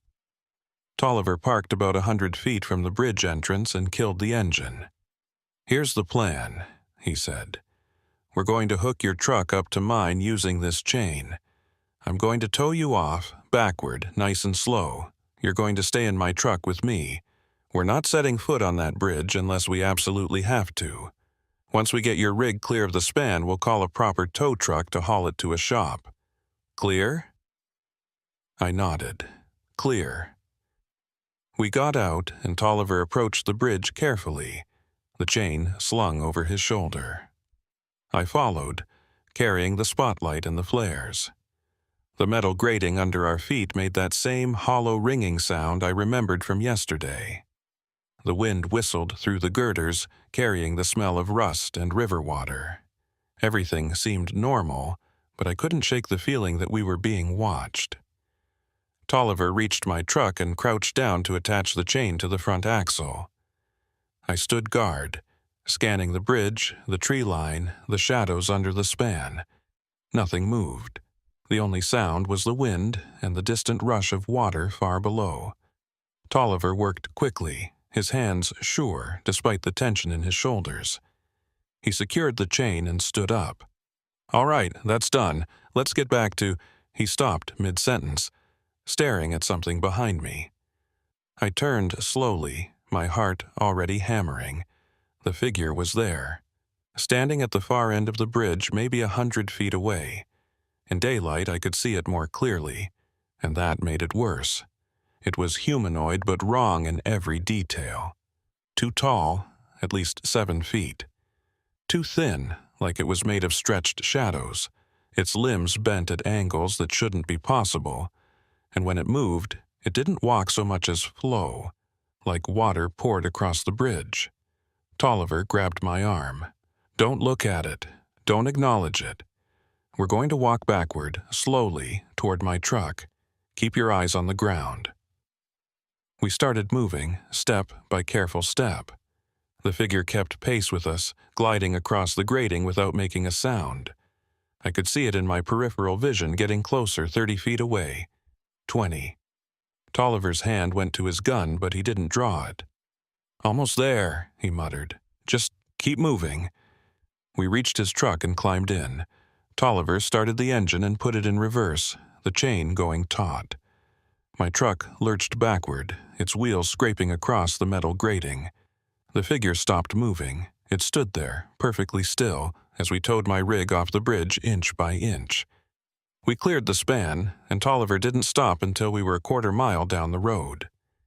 He pulled over, and we both sat there, breathing hard. I looked back. The bridge was empty. No figure. No movement. Just an old, rusted structure spanning a gorge. But I knew what I'd seen. We both did. Tolliver radioed for a tow truck, giving our location. Then he turned to me, his face pale. "You got lucky, Clayton. That thing let us take your truck. I don't know why, but it did. Don't ever come back here. Don't ever test your luck like this again." I nodded, but I couldn't shake the feeling that luck had nothing to do with it. The figure had let us go, which meant it could have stopped us at any time, and that was somehow more terrifying than anything else.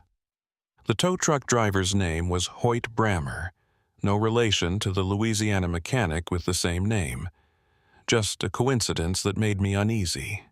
He was a heavy-set man in his 50s with grease-stained coveralls and a skeptical expression that suggested he'd heard every excuse in the book for why someone's vehicle ended up where it shouldn't be.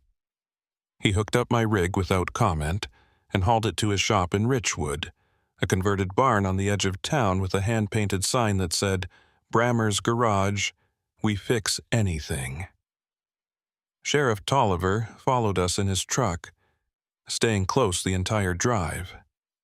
When we arrived at the garage, he pulled me aside while Brammer was positioning my rig in one of the bays. "I'm going to level with you," Tolliver said quietly. "I've seen what happens to people who cross that bridge and come back. They think they got away clean, think they beat it. But they didn't. It followed them. It's patient, Clayton. It doesn't need to take you right away. It can wait." I looked at him, trying to gauge if he was just trying to scare me into leaving, or if he genuinely believed what he was saying. His eyes told me it was the latter. What am I supposed to do? Spend the rest of my life looking over my shoulder? He shrugged. "Some people manage it. They move far away, change their routines, avoid driving at night. Others aren't so lucky. I'm just telling you to be careful. Watch for signs. If you start seeing things in your mirrors, if your truck starts acting strange, if you feel like something's wrong, trust that feeling." Brammer called out from the bay, gesturing for me to come over. I walked across the oil-stained concrete and found him crouched beside the broken tie rod, examining it with a flashlight. "This is the cleanest break I've ever seen," he said, running his finger along the fractured metal. "It's like someone took a cutting torch to it, but there's no heat damage, no warping, just a straight shear." He looked up at me. "What the hell did you hit?" I glanced at Tolliver, who was standing near the entrance with his arms crossed. "I didn't hit anything," I said. "It just snapped while I was driving." Brammer grunted. "Tie rods don't just snap like this. There's always a reason. Wear, corrosion, impact damage. But this?" He shook his head. "This is new steel. Barely any wear at all. It's like something just decided to cut it clean through."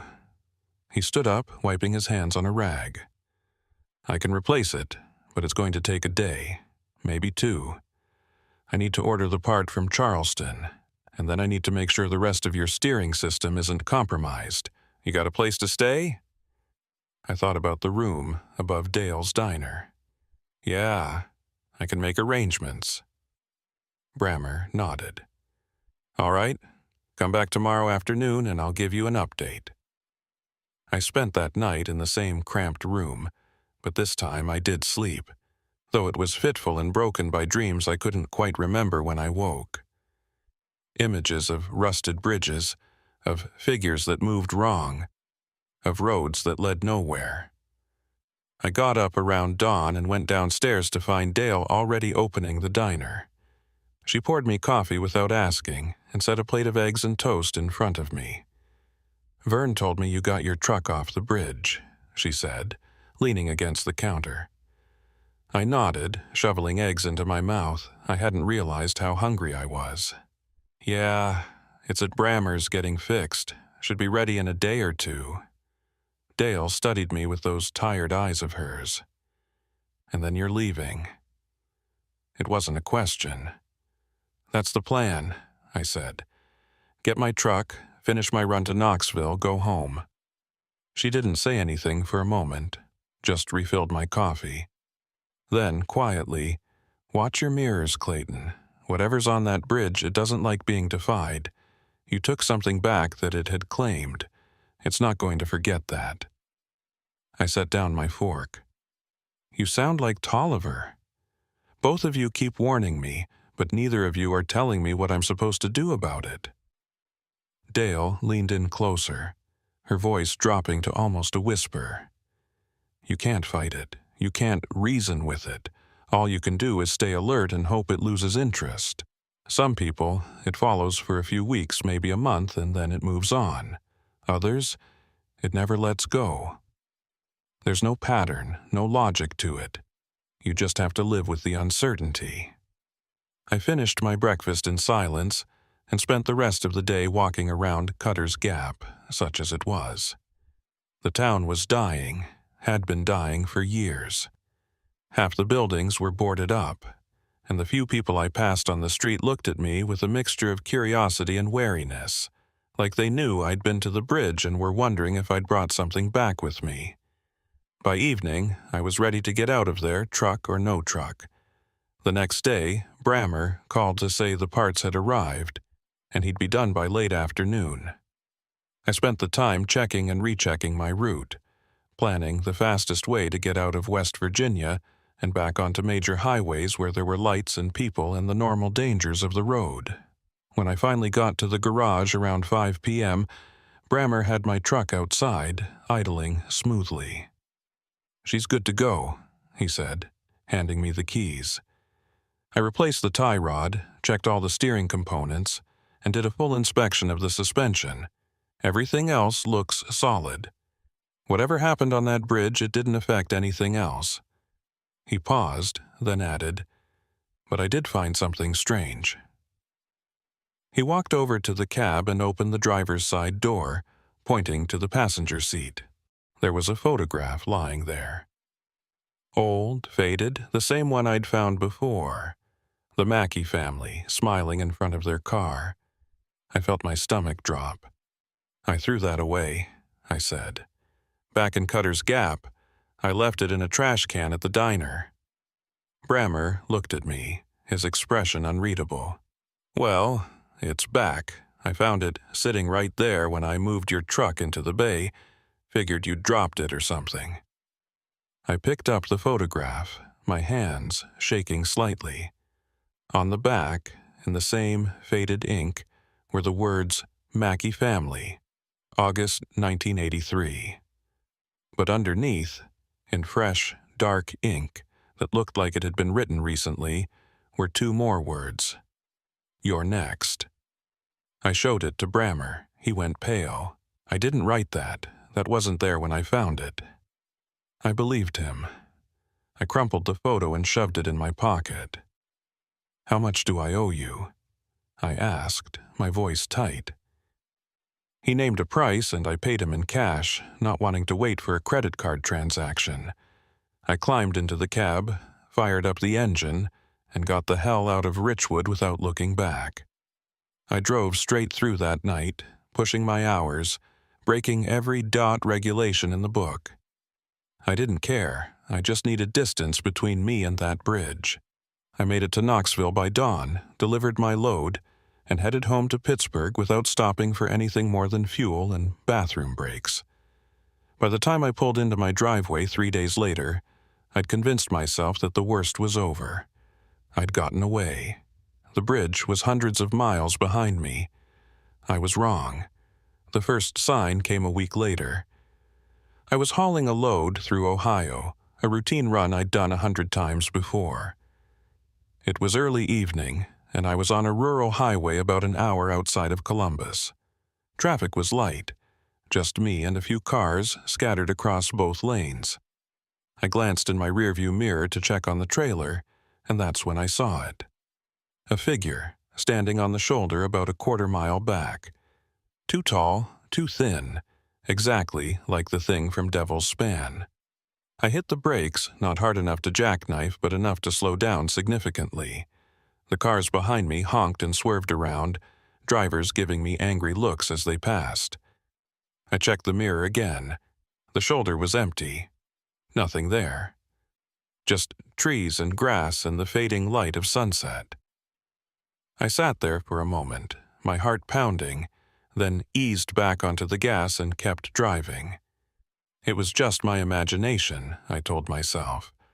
Stress, lack of sleep, the mind playing tricks. But it happened again 2 days later. Different highway, different state, same figure in the mirror.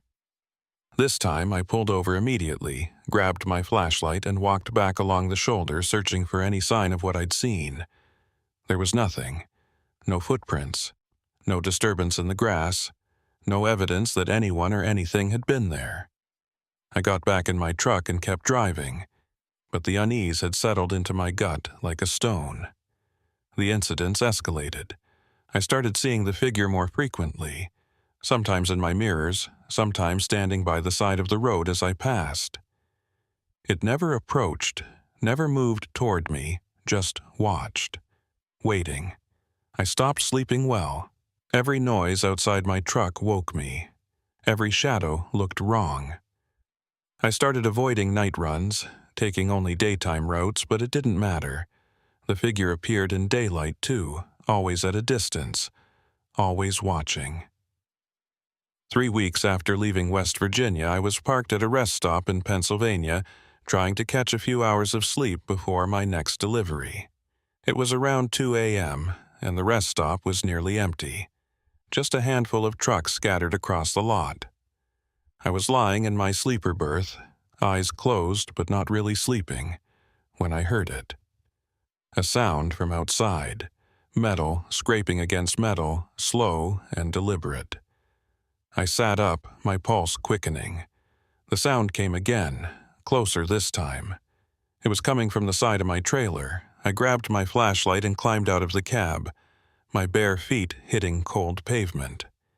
The parking lot was dark except for a few distant streetlights, their yellow glow barely reaching my truck.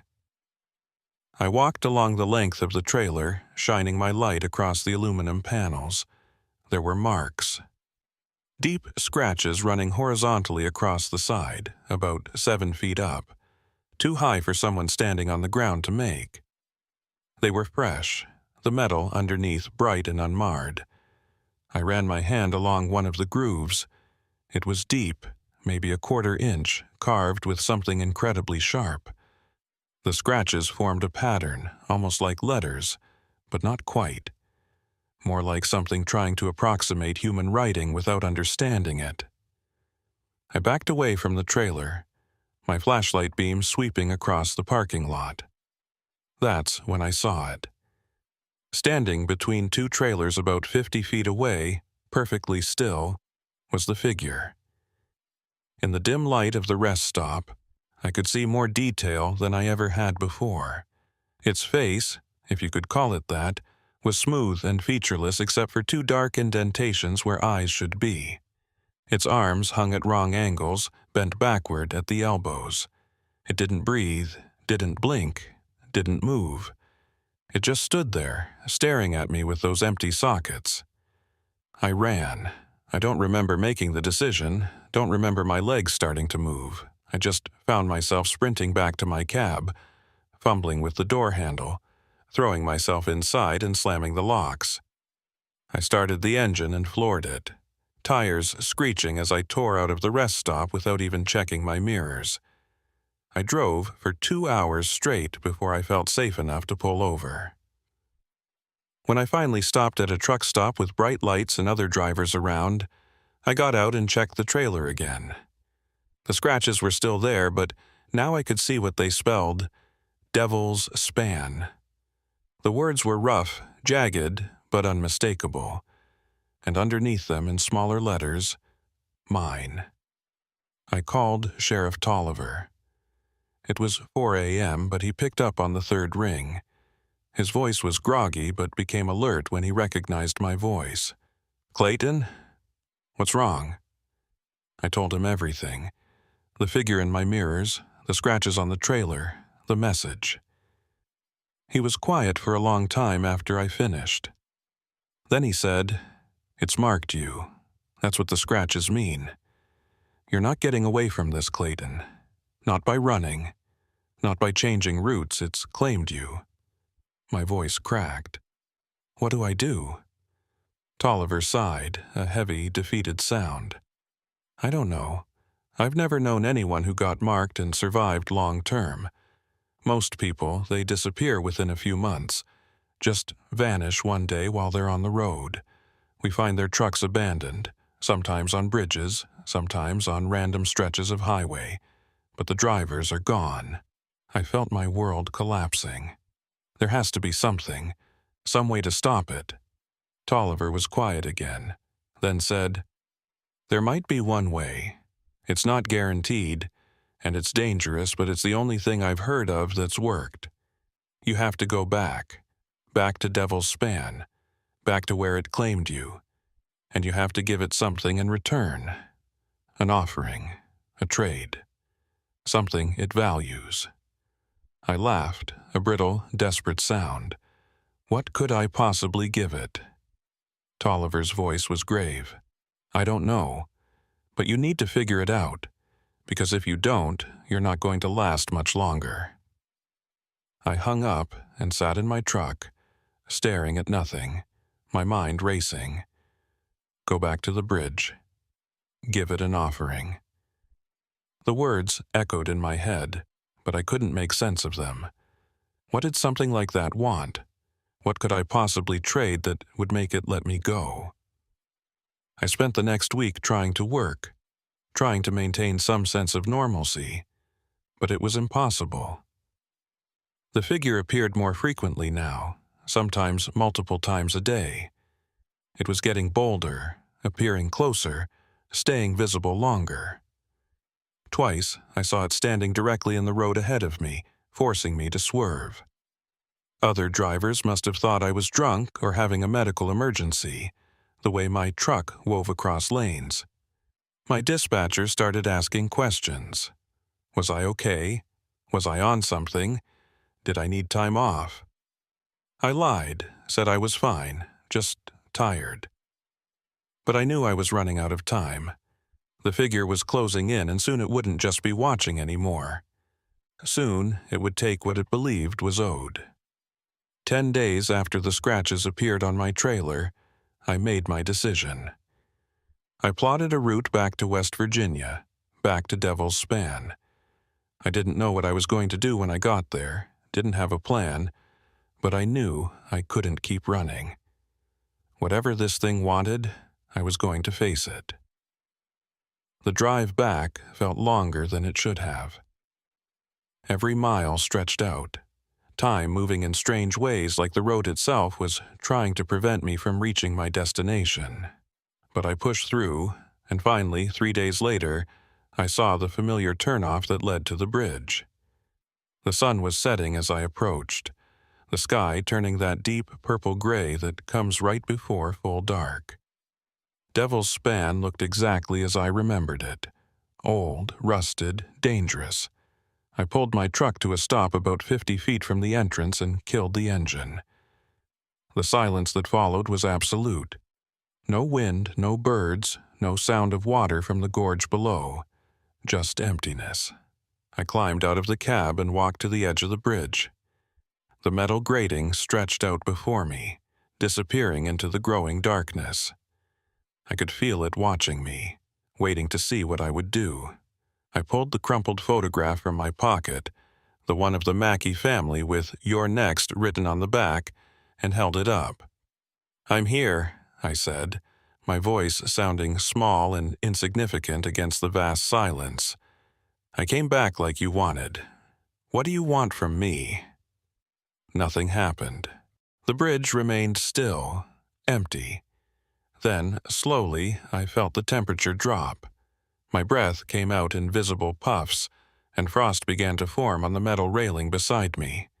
The figure appeared at the far end of the bridge, standing perfectly still. I walked forward, my legs shaking but my resolve steady. I reached the center of the span and stopped. The figure glided toward me, closing the distance until it was maybe 10 feet away. Up close, it was even more wrong than I'd thought. Not just tall and thin, but hollow somehow, like looking at a 3-dimensional shadow. It raised one arm, the limb bending at impossible angles, and pointed at me. Then it spoke, not with words, not with sound, but directly into my mind. A voice like grinding metal and rushing water, ancient and patient and utterly inhuman. "You took what was mine." I swallowed hard. "I took my truck, my livelihood. I needed it." The voice came again, colder this time. "Everything on this bridge belongs to me. You violated the agreement." I didn't know what agreement it meant, but I understood now. The bridge had rules, and I'd broken them. By coming back for my truck, by defying it, I'd created a debt, and now it wanted payment. "What do you want?" I asked. The figure tilted its head, that smooth, featureless face somehow conveying consideration. "A life for a life, a crossing for a crossing. You took something from me. Now I take something from you. I felt cold dread settle over me. You want me to die here? Is that what you want? The figure didn't respond immediately. Then, not death, something more. A bond. You will carry me. Wherever you go, I go. Every bridge you cross, I cross. Every road you travel, I travel. You are mine now, until the debt is paid. I understood then what Tolliver had meant. The figure didn't just want to kill me. It wanted to possess me, to use me as a vessel for crossing back into the world. Every bridge I drove across would become another devil's span. Every trucker who crossed my path would be at risk. I would become the thing I'd been running from. No, I said, my voice shaking but firm. I won't let you do that. The figure moved closer, and I could feel the cold radiating from it, freezing the air in my lungs. You have no choice. The debt will be paid. I took a step back, my mind racing. Then I remembered what Tolliver had said. An offering, a trade, something it values. I pulled out my logbook, the one I'd been keeping for 12 years. Every mile, every load, every road I'd traveled was recorded in those pages. It was more than just a legal requirement. It was my entire career, my life on the road, documented in fading ink. I held it up. This, I said, my roads, my miles, take them instead. Let me go, and I'll never drive truck again. I'll never cross another bridge. The road will be yours, not mine. The figure stopped moving. For a long moment, nothing happened. Then it reached out, and the logbook was pulled from my hands by an invisible force.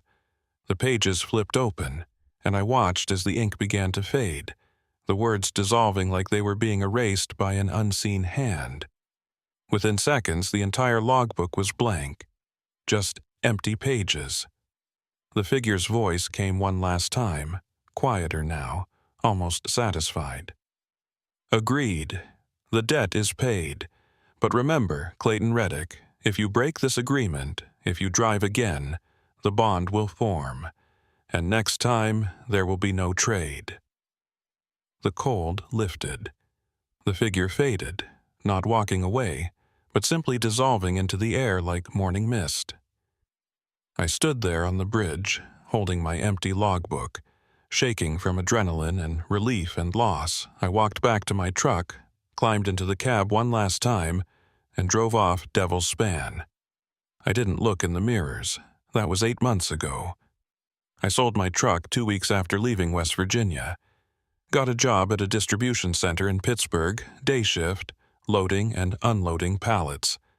I take the bus to work. I walk when I can. I don't drive. Not because I'm afraid of breaking the agreement, though that's part of it, but because every time I see a bridge, every time I pass under an overpass, I feel it, that cold, watching presence, waiting to see if I'll slip up, waiting to claim what it believes is owed. Sometimes, late at night, I dream about Devil's Span. I see the Mackey family in their car, smiling as they approach the bridge. I see Raymond Culver standing on the span, his eyes empty. I see Emmett Finch in his garage, engine running. And I see myself, driving across that metal grating, forever trapped between one side and the other, neither gone nor saved. Just claimed. I don't know what happened to my truck after I sold it. I didn't ask. I didn't want to know. But sometimes I hear stories from other drivers. Rumors passed around at truck stops and loading docks. Stories about a rig that appears on empty highways, driving too fast with no visible driver. Stories about people who see it in their mirrors and feel a sudden, unexplainable cold. Stories about bridges where accidents happen more frequently than they should. I tell myself these stories have nothing to do with me, that my truck is just a truck, hauling freight for someone else somewhere far away. But deep down, I know the truth. Devil's Span doesn't just claim lives, it claims souls, and some debts can never be fully paid.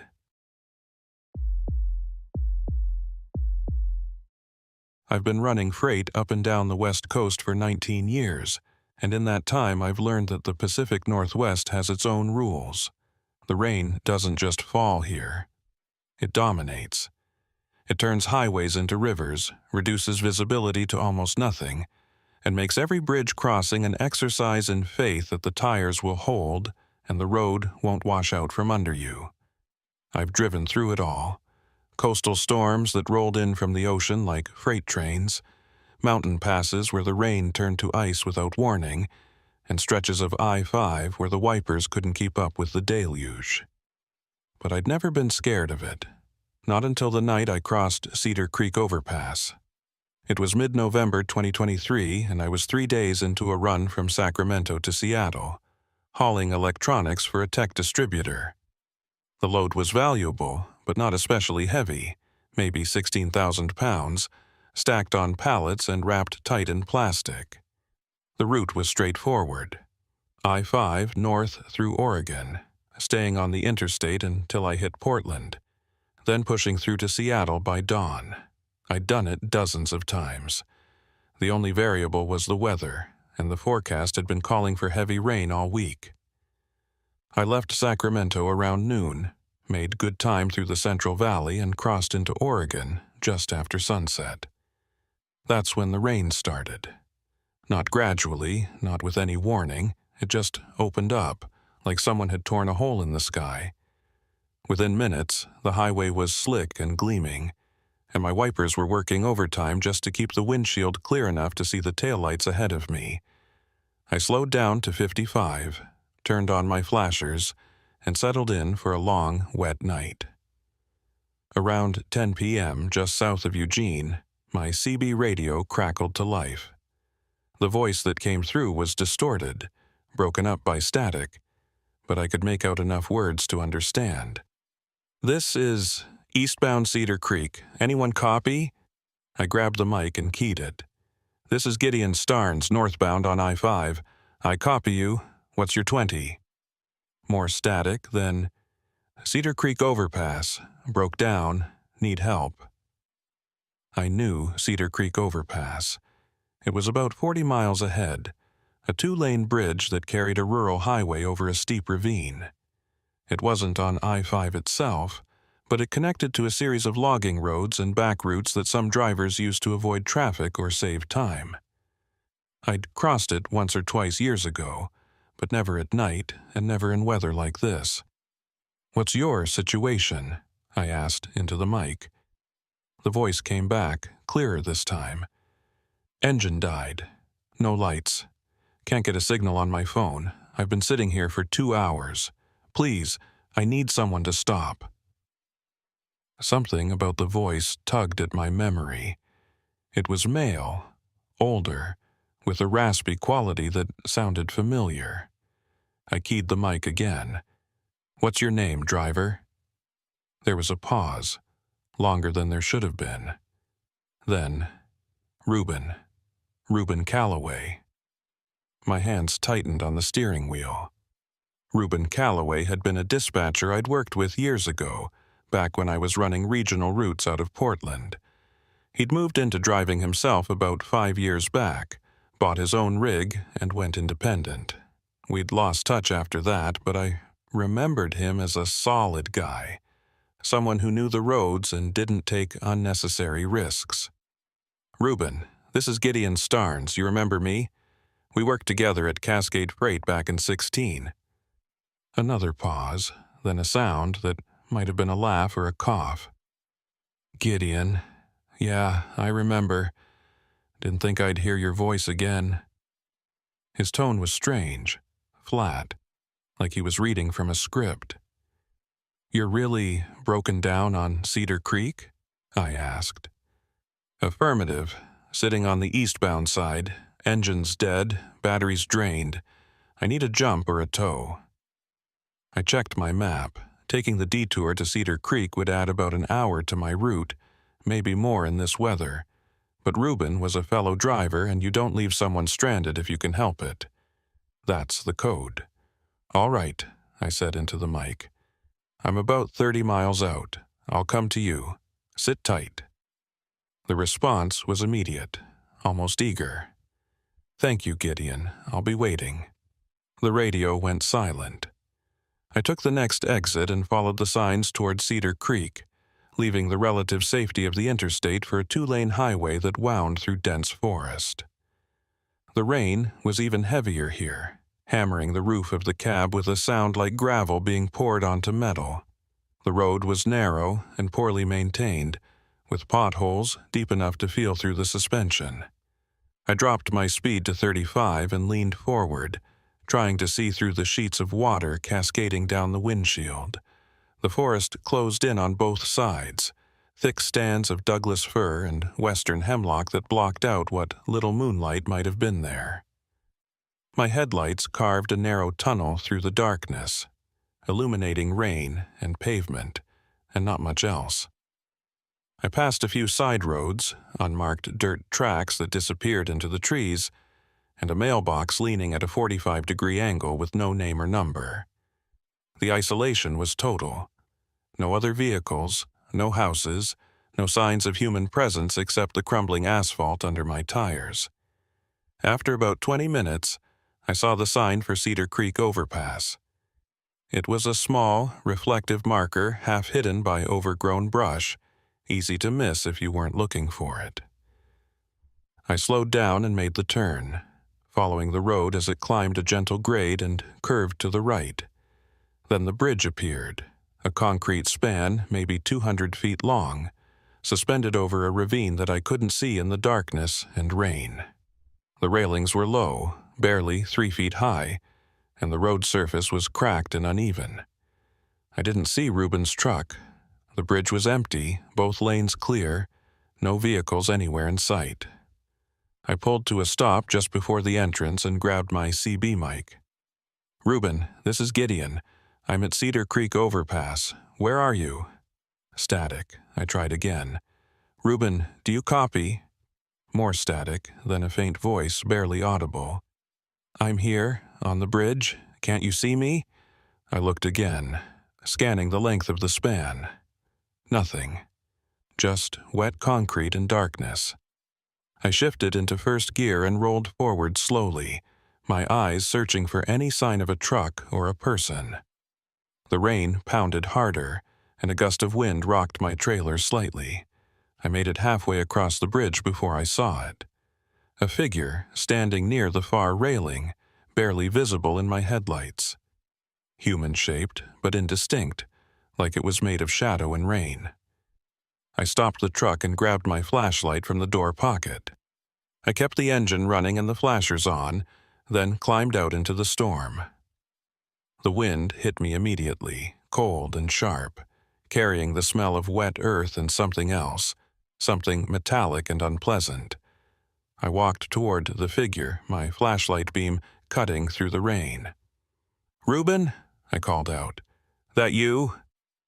The figure didn't move. As I got closer, I could see it was a person, standing with their back to me, facing the railing. They were wearing what looked like a trucker's jacket, dark and soaked through, with a hood pulled up over their head. Reuben, I said again, louder this time.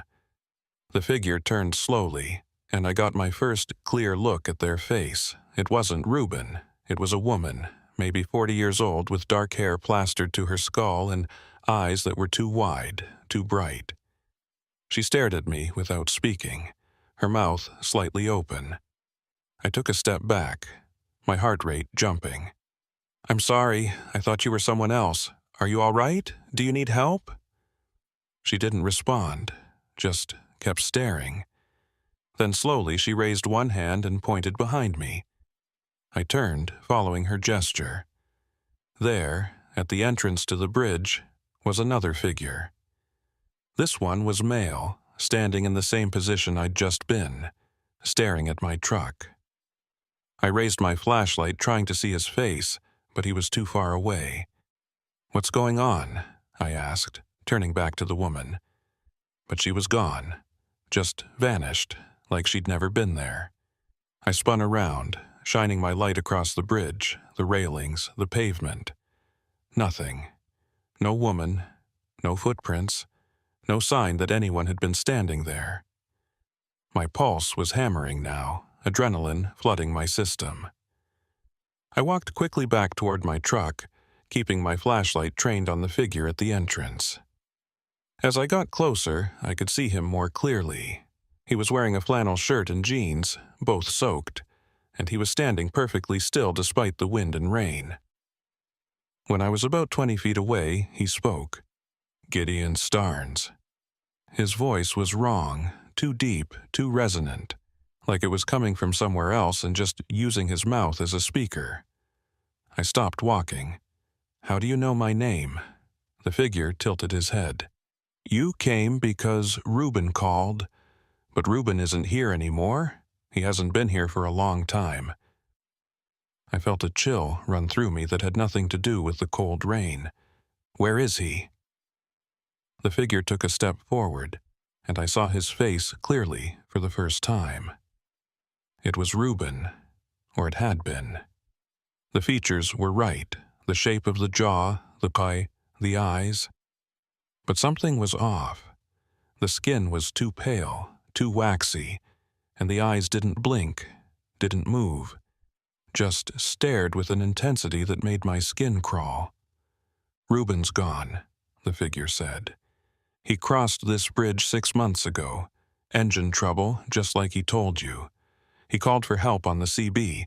Someone came, but they didn't help him. They took him, just like we're going to take you. I backed toward my truck, my hand fumbling for the door handle. Stay away from me. The figure smiled, and it was the most wrong thing I'd ever seen. You can't leave, Gideon. The bridge won't let you.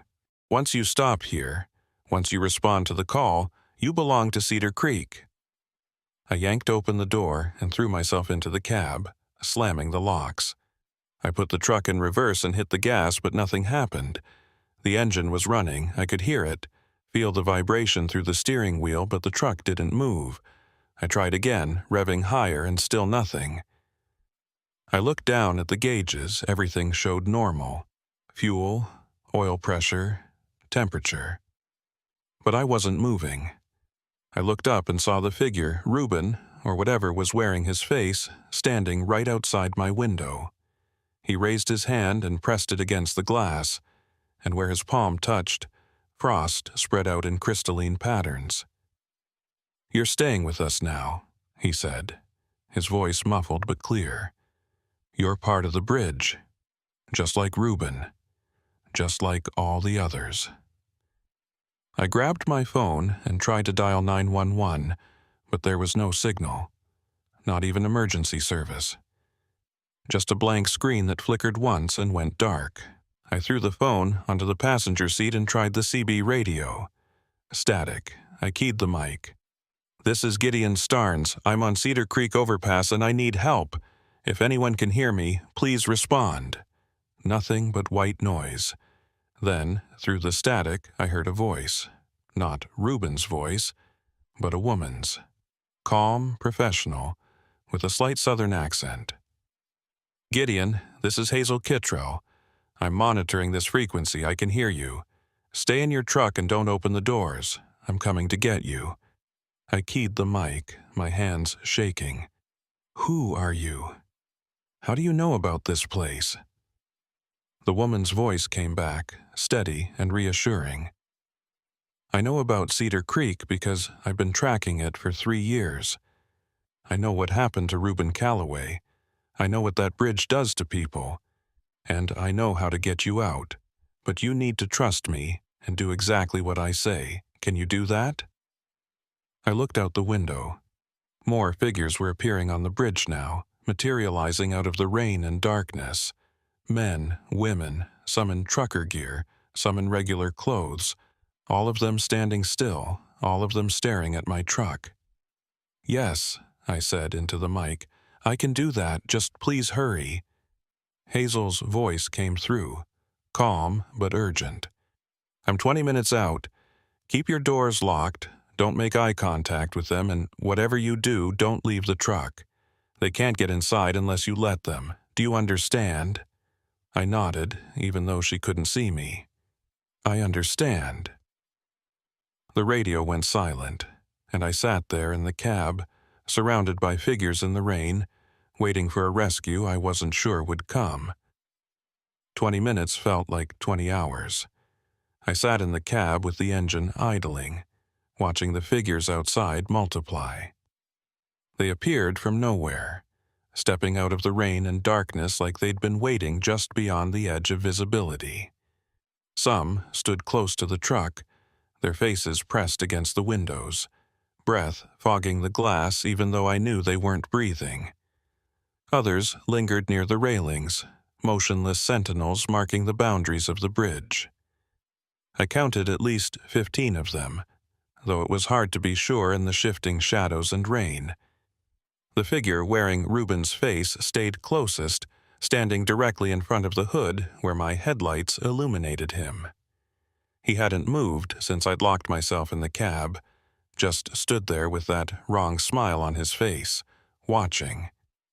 Waiting. I kept my eyes down, remembering Hazel's warning not to make eye contact, but it was hard. Every instinct told me to watch them, to track their movements, to be ready if they tried something. My CB radio crackled. "Gideon, this is Hazel. I'm 5 minutes out. How are you holding up?" I grabbed the mic, relief flooding through me at the sound of her voice. "I'm still in the truck. There are more of them now, maybe 15, 20. They're just standing there." Hazel's voice remained calm. "That's what they do. They're waiting to see if you'll panic, if you'll run. As long as you stay in the cab, you're safe. The bridge can hold your truck, but it can't force you out, not unless you give it permission." I frowned at that. "What do you mean, give it permission?" There was a pause, and I could hear the sound of an engine in the background, Hazel's vehicle pushing hard through the rain. "The bridge works on invitation," she said. "It calls to people, makes them stop, makes them feel obligated to help. Once you stop and step out, you've accepted its terms. But you're still alive, Gideon, which means you haven't fully crossed over yet. When I get there, we're going to break the connection and get you moving again." I wanted to ask how she planned to do that, but movement outside caught my attention. One of the figures, a woman in a waitress uniform from some diner I didn't recognize, was walking slowly around the trailer. She ran her hand along the aluminum panels as she moved, and where she touched, frost spread across the metal. I watched her circle the entire rig before returning to stand with the others. "Hazel, they're touching my trailer. There's ice forming where they touch." Her response was immediate and sharp. "Don't let them distract you. They're testing the boundaries, seeing how much influence they have. Keep your eyes forward and stay focused on my voice. I'm almost there." I forced myself to look away from the figures and stared straight ahead at the empty road beyond the bridge. The rain hammered the windshield, the wipers slapping back and forth in a rhythm that was almost hypnotic. Then I saw headlights in the distance, 2 bright points cutting through the darkness. A vehicle was approaching from the far side of the bridge, moving fast. The figures turned to look, their movements synchronized in a way that made my skin crawl. The vehicle slowed as it neared the bridge, and I could see it was a pickup truck. Older model, dark green or maybe black, hard to tell in the rain. It stopped just short of the entrance, and someone stepped out. Even from this distance I could tell it was a woman. She was wearing a long coat and a wide-brimmed hat that shed water like a roof. She walked toward the bridge with purpose, not hurried, but not hesitant either, like she'd done this before. The figures didn't move toward her. If anything, they seemed to shift back slightly, creating a path. She walked right through them, past Ruben's figure, and came up to my driver's side window. She knocked once, firmly. "Gideon Starnes? I'm Hazel Kittrell. Open the door." I hesitated for just a second, then unlocked it. She climbed in quickly, bringing a rush of cold, wet air with her. She pulled off her hat and shook it out, revealing a woman in her late 50s with steel-gray hair pulled back in a braid and sharp, intelligent eyes that took in everything at once. "You picked a hell of a night to answer a distress call," she said, settling into the passenger seat. Up close, I could see she was wearing practical clothes, heavy boots, cargo pants, and that coat looked like it had been through years of hard use. She set a large canvas bag on the floor between her feet and pulled out what looked like a modified road flare. "Who are you?" I asked. "How do you know about this place?" Hazel glanced at the figures outside, then back at me. "I'm someone who's made it my business to know about places like this. There are spots all over the country where the roads get strange, where something happens that shouldn't be possible. Most people write it off as accidents, bad weather, driver error, but some of us pay attention to the patterns." She pulled out a notebook from her bag, worn and filled with handwritten notes. "Cedar Creek Overpass has been active for at least a decade, maybe longer. I've documented 11 disappearances connected to this bridge. Truckers, mostly, but also a few civilians who took the wrong turn or stopped to help someone. Reuben Calloway was number 10. He would have been number 12. She flipped through the pages, stopping on one filled with dates and names. "The bridge uses CB radio to lure drivers. It replicates voices, creates distress calls that sound completely legitimate. By the time you realize something's wrong, you're already here." I stared at her. "That wasn't really Reuben on the radio?" Hazel shook her head. "Reuben Calloway disappeared 6 months ago. His truck was found abandoned on this bridge, engine running, doors open, no sign of him. The official report said he probably fell from the bridge, that the body washed downstream. But I know different. He's here, or what's left of him is here." She gestured toward the figure still standing in front of my headlights. "That thing out there, it's using his appearance, his voice, his memories. The bridge consumes people, and then it uses them as bait to lure others. It's been doing it for years, building a collection." I felt sick. "How do we get out of here?" Hazel pulled out the modified flare and a small electronic device that looked like a modified radio scanner. "The bridge is holding your truck in place using some kind of electromagnetic field. I can disrupt it, but only for a few seconds. When I do, you need to drive, fast. Don't stop, don't slow down, just floor it and get off this span, understand?" I nodded, my hands already moving to the gear shift. "What about you?" She smiled grimly. "I'll be right behind you in my truck. But Gideon, listen carefully. Once we break the field, those things out there are going to try to stop us. They'll move in front of the truck, they'll grab at the doors, they'll do whatever they can to keep us here. You cannot stop. If you hit one of them, you keep going. They're not alive, not really. They're echoes, projections. Running through them won't hurt anyone." I looked out at the figures, at the thing wearing Reuben's face. "I don't know if I can do that." Hazel grabbed my shoulder, her grip firm. "You have to, because if you don't, you'll end up like them, standing on this bridge for eternity, calling to other drivers, watching as more people fall into the same trap. Is that what you want?" I shook my head. "No." She released my shoulder and pulled out the flare, twisting it to activate. "Then get ready. On my signal, you drive." She opened the passenger door and stepped back out into the rain.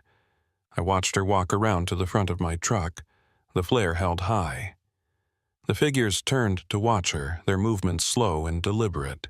Hazel stopped about 10 feet in front of my bumper, right next to Reuben's figure, and raised the electronic device.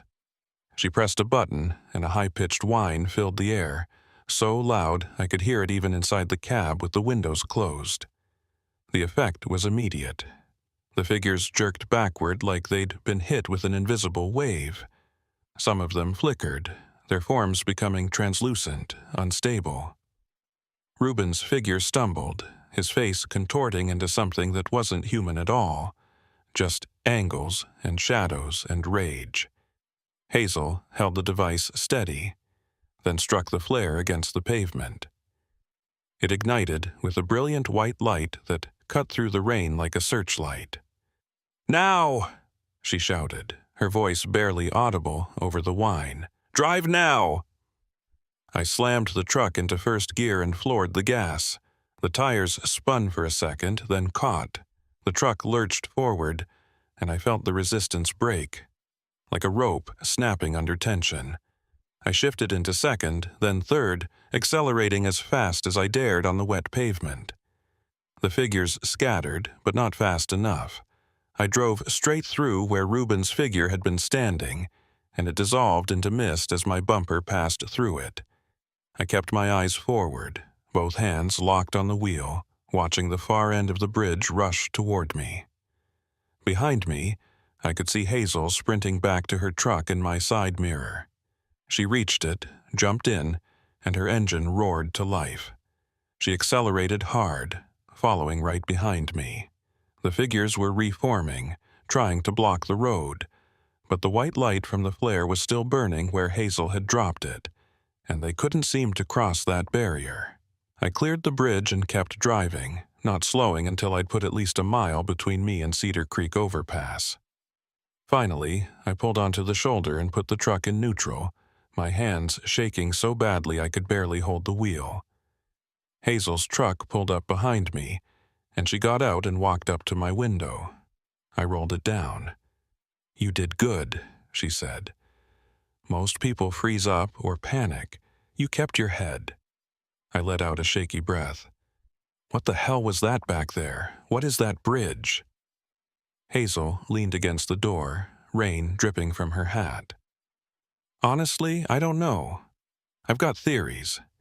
Some places, something happens that tears a hole in reality. Trauma, death, desperation, all concentrated in one spot. The bridge becomes a kind of trap, feeding on whatever falls into it. The more it takes, the stronger it gets." I thought about Reuben, about his voice on the CB, asking for help. Is there any way to save them? The people it's taken? Hazel's expression darkened. "No. Once the bridge has you, you're gone. What walks around on that span? Those aren't people anymore. They're recordings, impressions left behind. The real people, whoever they were, they're long gone."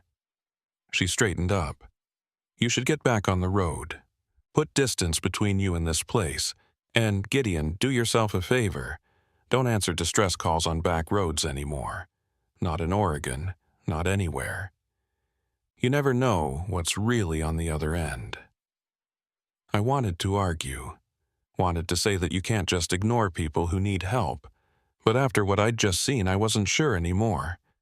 "What about you?" I asked. "What are you going to do?" Hazel smiled, though it didn't reach her eyes. "I'm going to keep tracking places like this, documenting them, warning people when I can. Someone has to." She pulled a business card from her pocket and handed it to me. It had just a phone number, nothing else. "If you ever come across something strange on the road, something that doesn't feel right, call that number. Leave a message. I'll look into it." I took the card and slipped it into my wallet. "Thank you, Hazel. You saved my life." She nodded once, then turned and walked back to her truck. I watched her drive away, heading back toward the bridge, and I wondered what she was going to do there. Then I put my rig in gear and got back on the road, heading north toward Portland. I kept the CB radio on, but I didn't respond to any calls. I just listened, hearing the normal chatter of drivers passing information about traffic and weather, and I tried not to think about the voices that might be mixed in with the legitimate ones. I made it to Portland by dawn and delivered my load without incident, but I couldn't stop thinking about Cedar Creek Overpass, about Reuben Calloway, about all the other drivers who'd stopped on that bridge and never left. I started asking around at truck stops, talking to other drivers, carefully bringing up the subject of strange CB calls and disappearances in Oregon. What I found made me realize that Hazel was right. This wasn't an isolated incident. There were patterns, stories, rumors that drivers shared in low voices over coffee at 3 in the morning. A week after Cedar Creek, I was at a truck stop outside Salem when an older driver, a man named Herschel who'd been running freight for 30 years, mentioned that he'd known Reuben Calloway. "Good driver," Herschel said, stirring sugar into his coffee. "A solid guy. It's a shame what happened to him." I leaned forward. What had happened to him, officially, I mean? Herschel shrugged. "Disappeared. They found his truck on some back road bridge, but no sign of Reuben. Search teams looked for days, but the river's fast through there. If he went in, he went downstream quick." He paused, then added quietly, "But I heard from another driver, a guy named Leland, that he got a CB call from Reuben about a month after he disappeared. Voice sounded right, used the right call sign, even made a joke about something only Reuben would know. But when Leland tried to track down where the call was coming from, the signal kept moving, like it was everywhere and nowhere at once." I felt a chill. Did Leland report it? Herschel shook his head. "Who's he going to report it to? The cops? They'd think he was crazy. Most people would. But those of us who've been on these roads long enough, we know. There are places where things don't work the way they're supposed to. You just learn to avoid them." He drained his coffee and stood up. "My advice? Stay on the main highways, don't take shortcuts, and if someone calls for help on a road you don't recognize, let someone else answer." 3 weeks passed before I heard the voice again. 3 weeks of normal runs, of keeping to the interstate, of ignoring every CB call that came from an unfamiliar route or an unverified driver. I'd taken Herschel's advice to heart and stuck to the main highways, avoiding shortcuts and back roads even when they would have saved time. My dispatcher noticed the change, asked why I was suddenly so cautious, but I didn't have an answer I could give him. How do you explain that you'd been trapped on a bridge by things that shouldn't exist, that you'd driven through the ghost of a man you'd once worked with? I was hauling a load of lumber from Portland to Reno, a straightforward run down I-5 and then east on I-80. It was early December now, and the weather had turned brutal. Snow in the mountain passes, ice on the overpasses, and wind that could push an empty trailer sideways if you weren't careful. I was loaded heavy, though, about 40,000 pounds, which gave me stability but made breaking a careful calculation on every downgrade. I just passed Medford and was climbing toward the Siskiyou summit when my CB crackled. At first, it was just static, the normal interference you get in the mountains. Then a voice cut through, clear and urgent. "This is dispatch calling any available driver on I-5 northbound. We have a situation at Broken Ridge Crossing. Driver needs immediate assistance. Anyone in the area, please respond." I recognized the voice immediately. It was the same voice I'd heard 3 weeks ago, the same cadence, the same tone. But this time it wasn't pretending to be Reuben. This time it was pretending to be dispatch. I grabbed the mic with shaking hands. "This is Gideon Starnes. I copy your transmission. What's the nature of the emergency?" The voice came back smooth and professional. "We have a driver reporting mechanical failure at Broken Ridge Crossing, approximately 15 miles north of your current position. Can you divert to assist?" Broken Ridge Crossing. I didn't know that bridge, had never heard of it. I pulled out my atlas and checked the area. There was no bridge marked with that name anywhere near my route. I keyed the mic again. "Dispatch, I'm not showing Broken Ridge Crossing on my map. Can you provide coordinates?" There was a pause, longer than there should have been. Then, "Coordinates are not available. The crossing is marked on local maps only. Take exit 47 and follow County Road 12 west for approximately 8 miles. I felt my pulse quicken. This was exactly how it had started at Cedar Creek. A distress call, a location that didn't quite make sense, a pull to help that felt obligatory. I pulled Hazel's business card from my wallet and stared at the phone number. I'd kept it with me, checking every few days to make sure it was still there, like a talisman. Now I needed to use it. I pulled off at the next rest area and dialed the number. It rang 4 times before Hazel picked up. "This is Hazel." Her voice was exactly as I remembered it, calm and direct. "Hazel, it's Gideon Starnes, from Cedar Creek 3 weeks ago." There was a pause. "Gideon, are you all right?" I took a breath. "I just got another call, same kind of setup. Distress call to a bridge I can't find on any map. It's happening again." I heard her moving, the sound of papers rustling. "What's the location?" I gave her the information, the exit number, the county road, the name Broken Ridge Crossing. She was quiet for a moment, then I heard her typing. "Gideon, there is no Broken Ridge Crossing. Not on any map, not in any database. But I have records of 2 disappearances in that area over the last 5 years. Both truckers, both last seen on County Road 12. My stomach dropped. "It's another trap." Hazel's voice became urgent. "Do not go to that bridge, do you hear me? Whatever is calling you, whatever it's pretending to be, it's not real.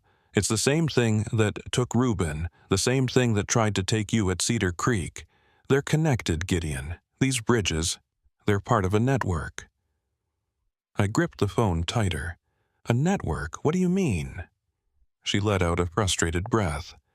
"I've been researching this since Cedar Creek. I've found at least 7 bridges across Oregon, Washington, and Northern California that show the same patterns. Disappearances, CB calls, electromagnetic anomalies. They're not isolated incidents, they're coordinated." The implications of that hit me like a physical weight. "You're saying these things are working together?" Hazel paused. "I'm saying there's an intelligence behind it. A pattern. And Gideon, I think Cedar Creek marked you. I think it's tracking you, trying to lure you to another location. The question is why?" I looked out at the empty rest area, at the few trucks scattered across the lot, at the mountains rising dark against the evening sky. "What do I do?" Hazel was quiet for a moment. Then, "Where are you right now?" I gave her my location. "Stay there, don't move. I'm in Portland, about 4 hours south of you. I'm coming to you, and we're going to figure this out together. But Gideon, if you get another call, if anything tries to redirect you, you ignore it. You understand?" I nodded, even though she couldn't see me. "I understand." She hung up, and I sat in my truck, staring at the CB radio like it was a snake that might strike. 40 minutes later, the radio crackled again. This time, it was a different voice, female, older, with an accent I couldn't quite place. "Gideon Starnes, this is Hazel Kittrell. I need you to come to Broken Ridge Crossing immediately. I'm in trouble. Please hurry." My blood ran cold. I grabbed the mic. "Hazel, if this is really you, tell me something only you would know. Something from Cedar Creek." The voice came back, and this time I could hear the wrongness in it, the slight delay, the way the words didn't quite flow naturally. "Cedar Creek, the flare, the white light. You remember, Gideon, you have to help me, just like I helped you." I set the mic down without responding. This wasn't Hazel. This was the bridge, or whatever controlled the bridges, and it was getting desperate. It had tried dispatch, and when that didn't work, it had tried Hazel. It knew I'd listened to her before, knew she was the one person I might respond to. I called Hazel back. She answered immediately. "What happened?" I told her about the fake call, about the voice pretending to be her. She swore under her breath. It's escalating. It wants you badly, Gideon, more than it wanted you at Cedar Creek. You didn't just escape that bridge.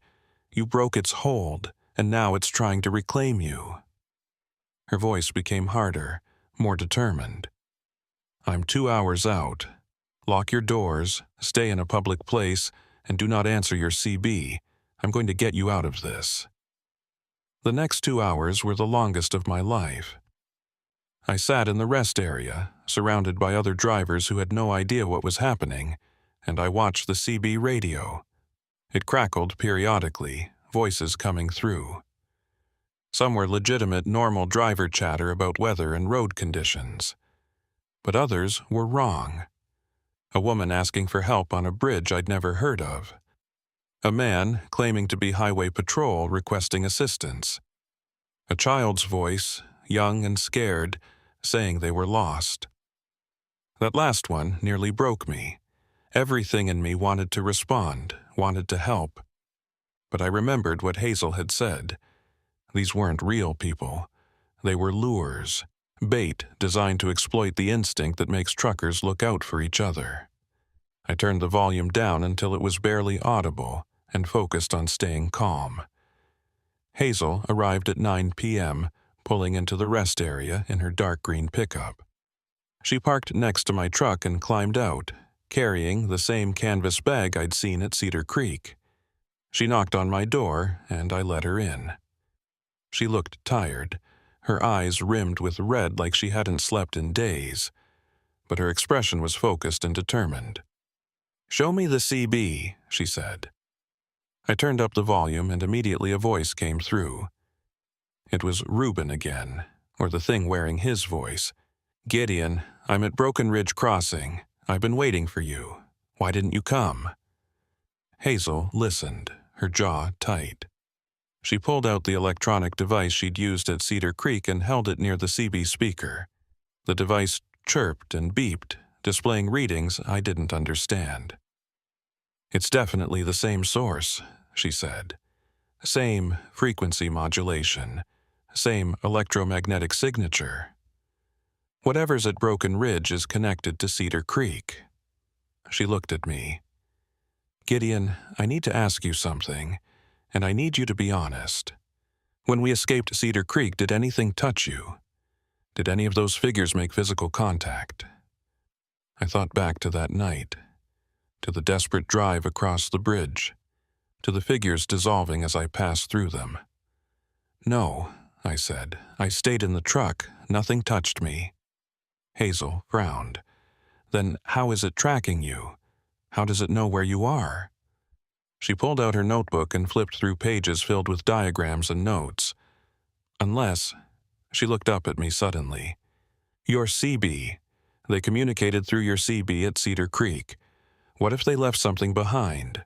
A marker, a signal, something that lets them track your location?" I stared at the radio. "You're saying my CB is compromised?"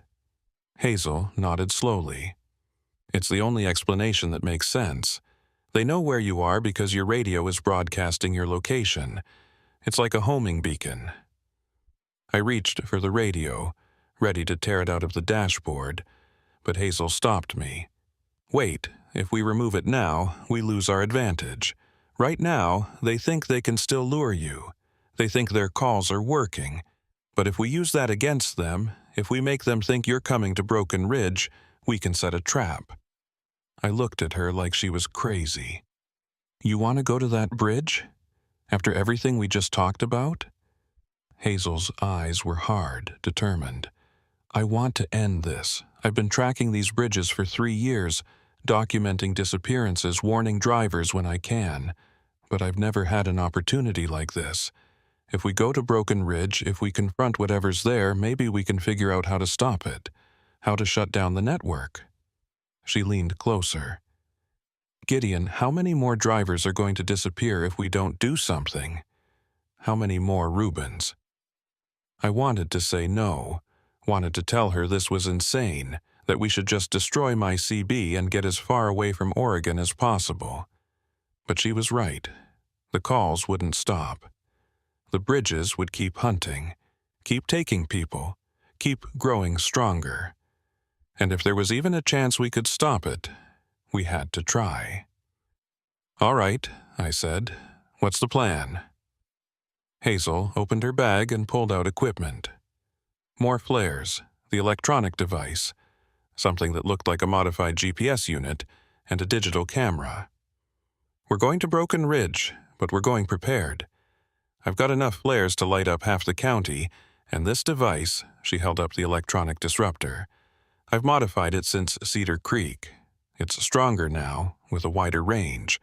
If we can get close enough to the source, to whatever's controlling these bridges, we might be able to disrupt it permanently."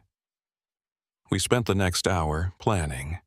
Hazel showed me maps she'd created, marking all 7 bridges she'd identified as part of the network. Cedar Creek was one. Broken Ridge was another. The others were scattered across 3 states, but they all showed the same patterns. She documented the electromagnetic readings at each site, the frequencies used in the CB calls, even the time of day when the bridges were most active. It was all there, 3 years of research condensed into a worn notebook. "The bridges are strongest at night," she explained. "Between midnight and 4 a.m. That's when most disappearances happen, but they're also more vulnerable then, more exposed. If we go during the active period, we have a better chance of finding the source." I checked my watch. It was 10:30 p.m. "Then we've got about an hour and a half." We took Hazel's truck. She said it was equipped with modifications that my rig didn't have, shielding around the electrical system, backup batteries, even a winch strong enough to pull us out if we got stuck. We left my truck at the rest area with the CB still on, broadcasting our location. "Let them think you're still there," Hazel said. "Let them think they're winning." The drive to County Road 12 took 40 minutes. The road was exactly as described in the fake dispatch call, a narrow strip of cracked asphalt that wound through dense forest. We passed no other vehicles, saw no houses, no signs of human presence except the road itself. The rain had started again, not as heavy as the night at Cedar Creek, but steady and cold. Broken Ridge Crossing appeared around a curve. It was smaller than Cedar Creek, maybe 100 feet long, spanning a ravine that I could barely see in the darkness. The bridge was old, constructed from wood and steel, with supports that looked like they'd been patched and repaired dozens of times. There were no lights, no reflectors, just the bridge itself silhouetted against the slightly lighter sky beyond. "There," Hazel said, pointing. "On the bridge." I looked and saw them. Figures, maybe a dozen of them, standing in a line across the span, waiting. Hazel pulled to a stop about 50 feet from the entrance and killed the engine. "Remember the plan. We stay in the truck, we activate the disruptor, and we see what happens. If things go wrong, we drive through them, just like at Cedar Creek." She pulled out the disruptor and checked its settings. The device hummed to life, and I could feel a vibration through my chest, like standing too close to a bass speaker. The figures on the bridge reacted immediately. They turned toward us, their movements synchronized, and began walking forward, slowly, deliberately. "They know we're here," I said. Hazel nodded, her eyes fixed on the approaching figures. "Of course they do. We're a threat. We're not responding to their calls. We're not playing by their rules. They don't like that." She turned up the power on the disruptor. The humming increased, becoming almost painful. The figures stopped walking. They stood about 30 feet away, and I could see their faces now, or what passed for faces. They were indistinct, blurred, like photographs that had been left in water too long.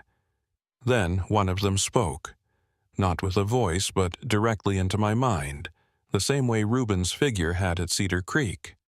"Gideon Starnes, you were claimed. You belong to us." I felt pressure building in my head, a crushing weight that made my vision swim. Hazel grabbed my arm. "Don't listen. Don't engage. They're trying to establish a connection. But the voice continued, growing louder, more insistent. "You crossed our threshold. You accepted our invitation. The debt must be paid." I pressed my hands against my temples, trying to block it out. Hazel was doing something with the disruptor, adjusting dials, checking readings. "Almost there," she muttered. "Just need to—" "There." She pressed a button, and the device emitted a pulse of energy so strong I could see it, a visible wave of distortion that rippled outward like heat shimmer. It hit the figures and they scattered, their forms breaking apart like smoke in wind.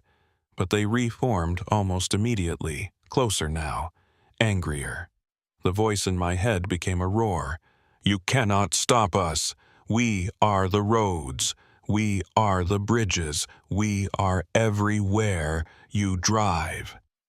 Hazel swore and turned the disruptor to maximum power. The device began to overheat, smoke rising from its casing. "It's not enough," she said. "The source is too strong, too distributed. I can disrupt individual manifestations, but I can't shut down the network." She looked at me, and I saw something in her eyes I hadn't seen before.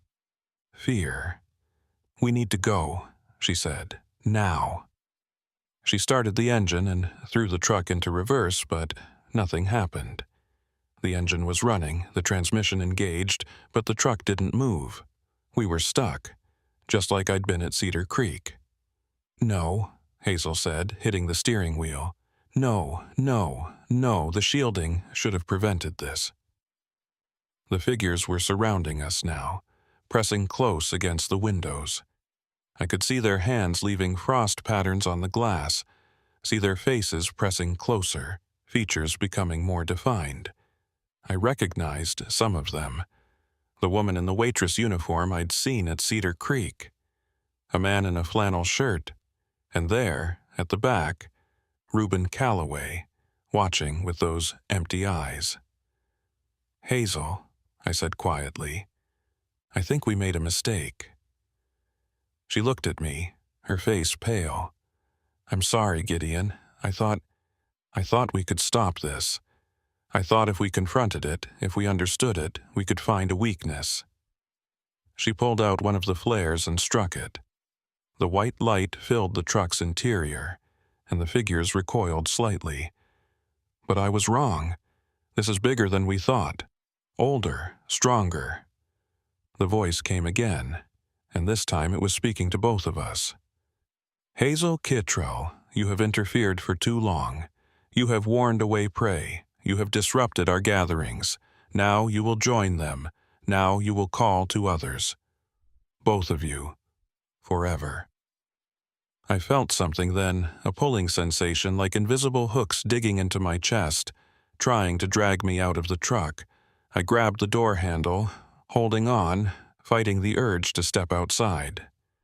Beside me, Hazel was doing the same, her face twisted with effort. "The flares," she gasped. "Light all of them. It's our only chance." I grabbed the canvas bag and pulled out every flare inside, maybe 20 of them. I struck them one by one, throwing them out the window, surrounding the truck with points of brilliant white light. The figures shrieked, a sound I felt rather than heard, and pulled back. The pressure in my chest eased slightly. "It's working," Hazel said, "but it won't last. Those flares will burn out in 10 minutes, maybe less." She looked at me, and I saw resignation in her eyes.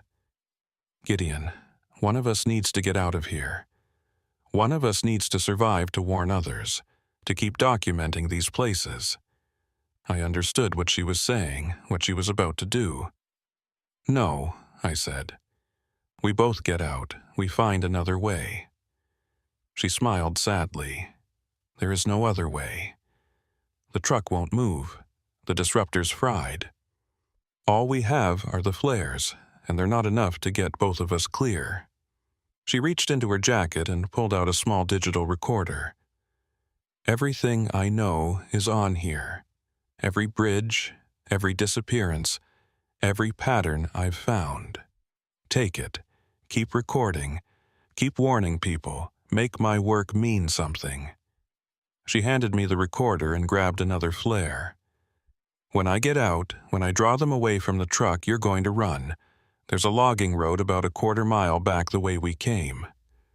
Follow it west until you hit Highway 97. Flag down a car, get to a police station, call someone. But you get away from here, you understand? I grabbed her arm. I can't let you do this. Hazel looked at me with clear, calm eyes. You don't have a choice. Neither of us do. This thing is going to take one of us tonight. Better it's me. I've been hunting it for 3 years. I knew what I was getting into. You're just a driver who tried to help someone. You deserve to go home. She opened the door before I could stop her, and the cold night air rushed in. She stepped out into the circle of flares, holding one high like a torch. "Come on," she shouted at the figures. "You want someone? You want prey? Come get me." The figures turned toward her, away from the truck. I saw my chance. I threw open my door and ran, sprinting away from the bridge, back toward the main road. Behind me, I heard Hazel's voice, strong and defiant, shouting challenges at the darkness. Then I heard her scream. I didn't look back. I couldn't. I just ran. I found the logging road and followed it, stumbling over roots and rocks in the darkness, my lungs burning. I ran for what felt like hours, but was probably only 20 minutes before I saw headlights on Highway 97. I stumbled out onto the shoulder, waving my arms. A car pulled over, an elderly couple who looked terrified of the wild-eyed man who'd appeared out of the forest. I told them I'd been in an accident, that my friend was hurt, that we needed help. They called 911. The police found Hazel's truck at Broken Ridge the next morning. Empty. No sign of Hazel, no sign of struggle, just the truck sitting in a circle of burned-out flares. They searched for 3 days but found nothing.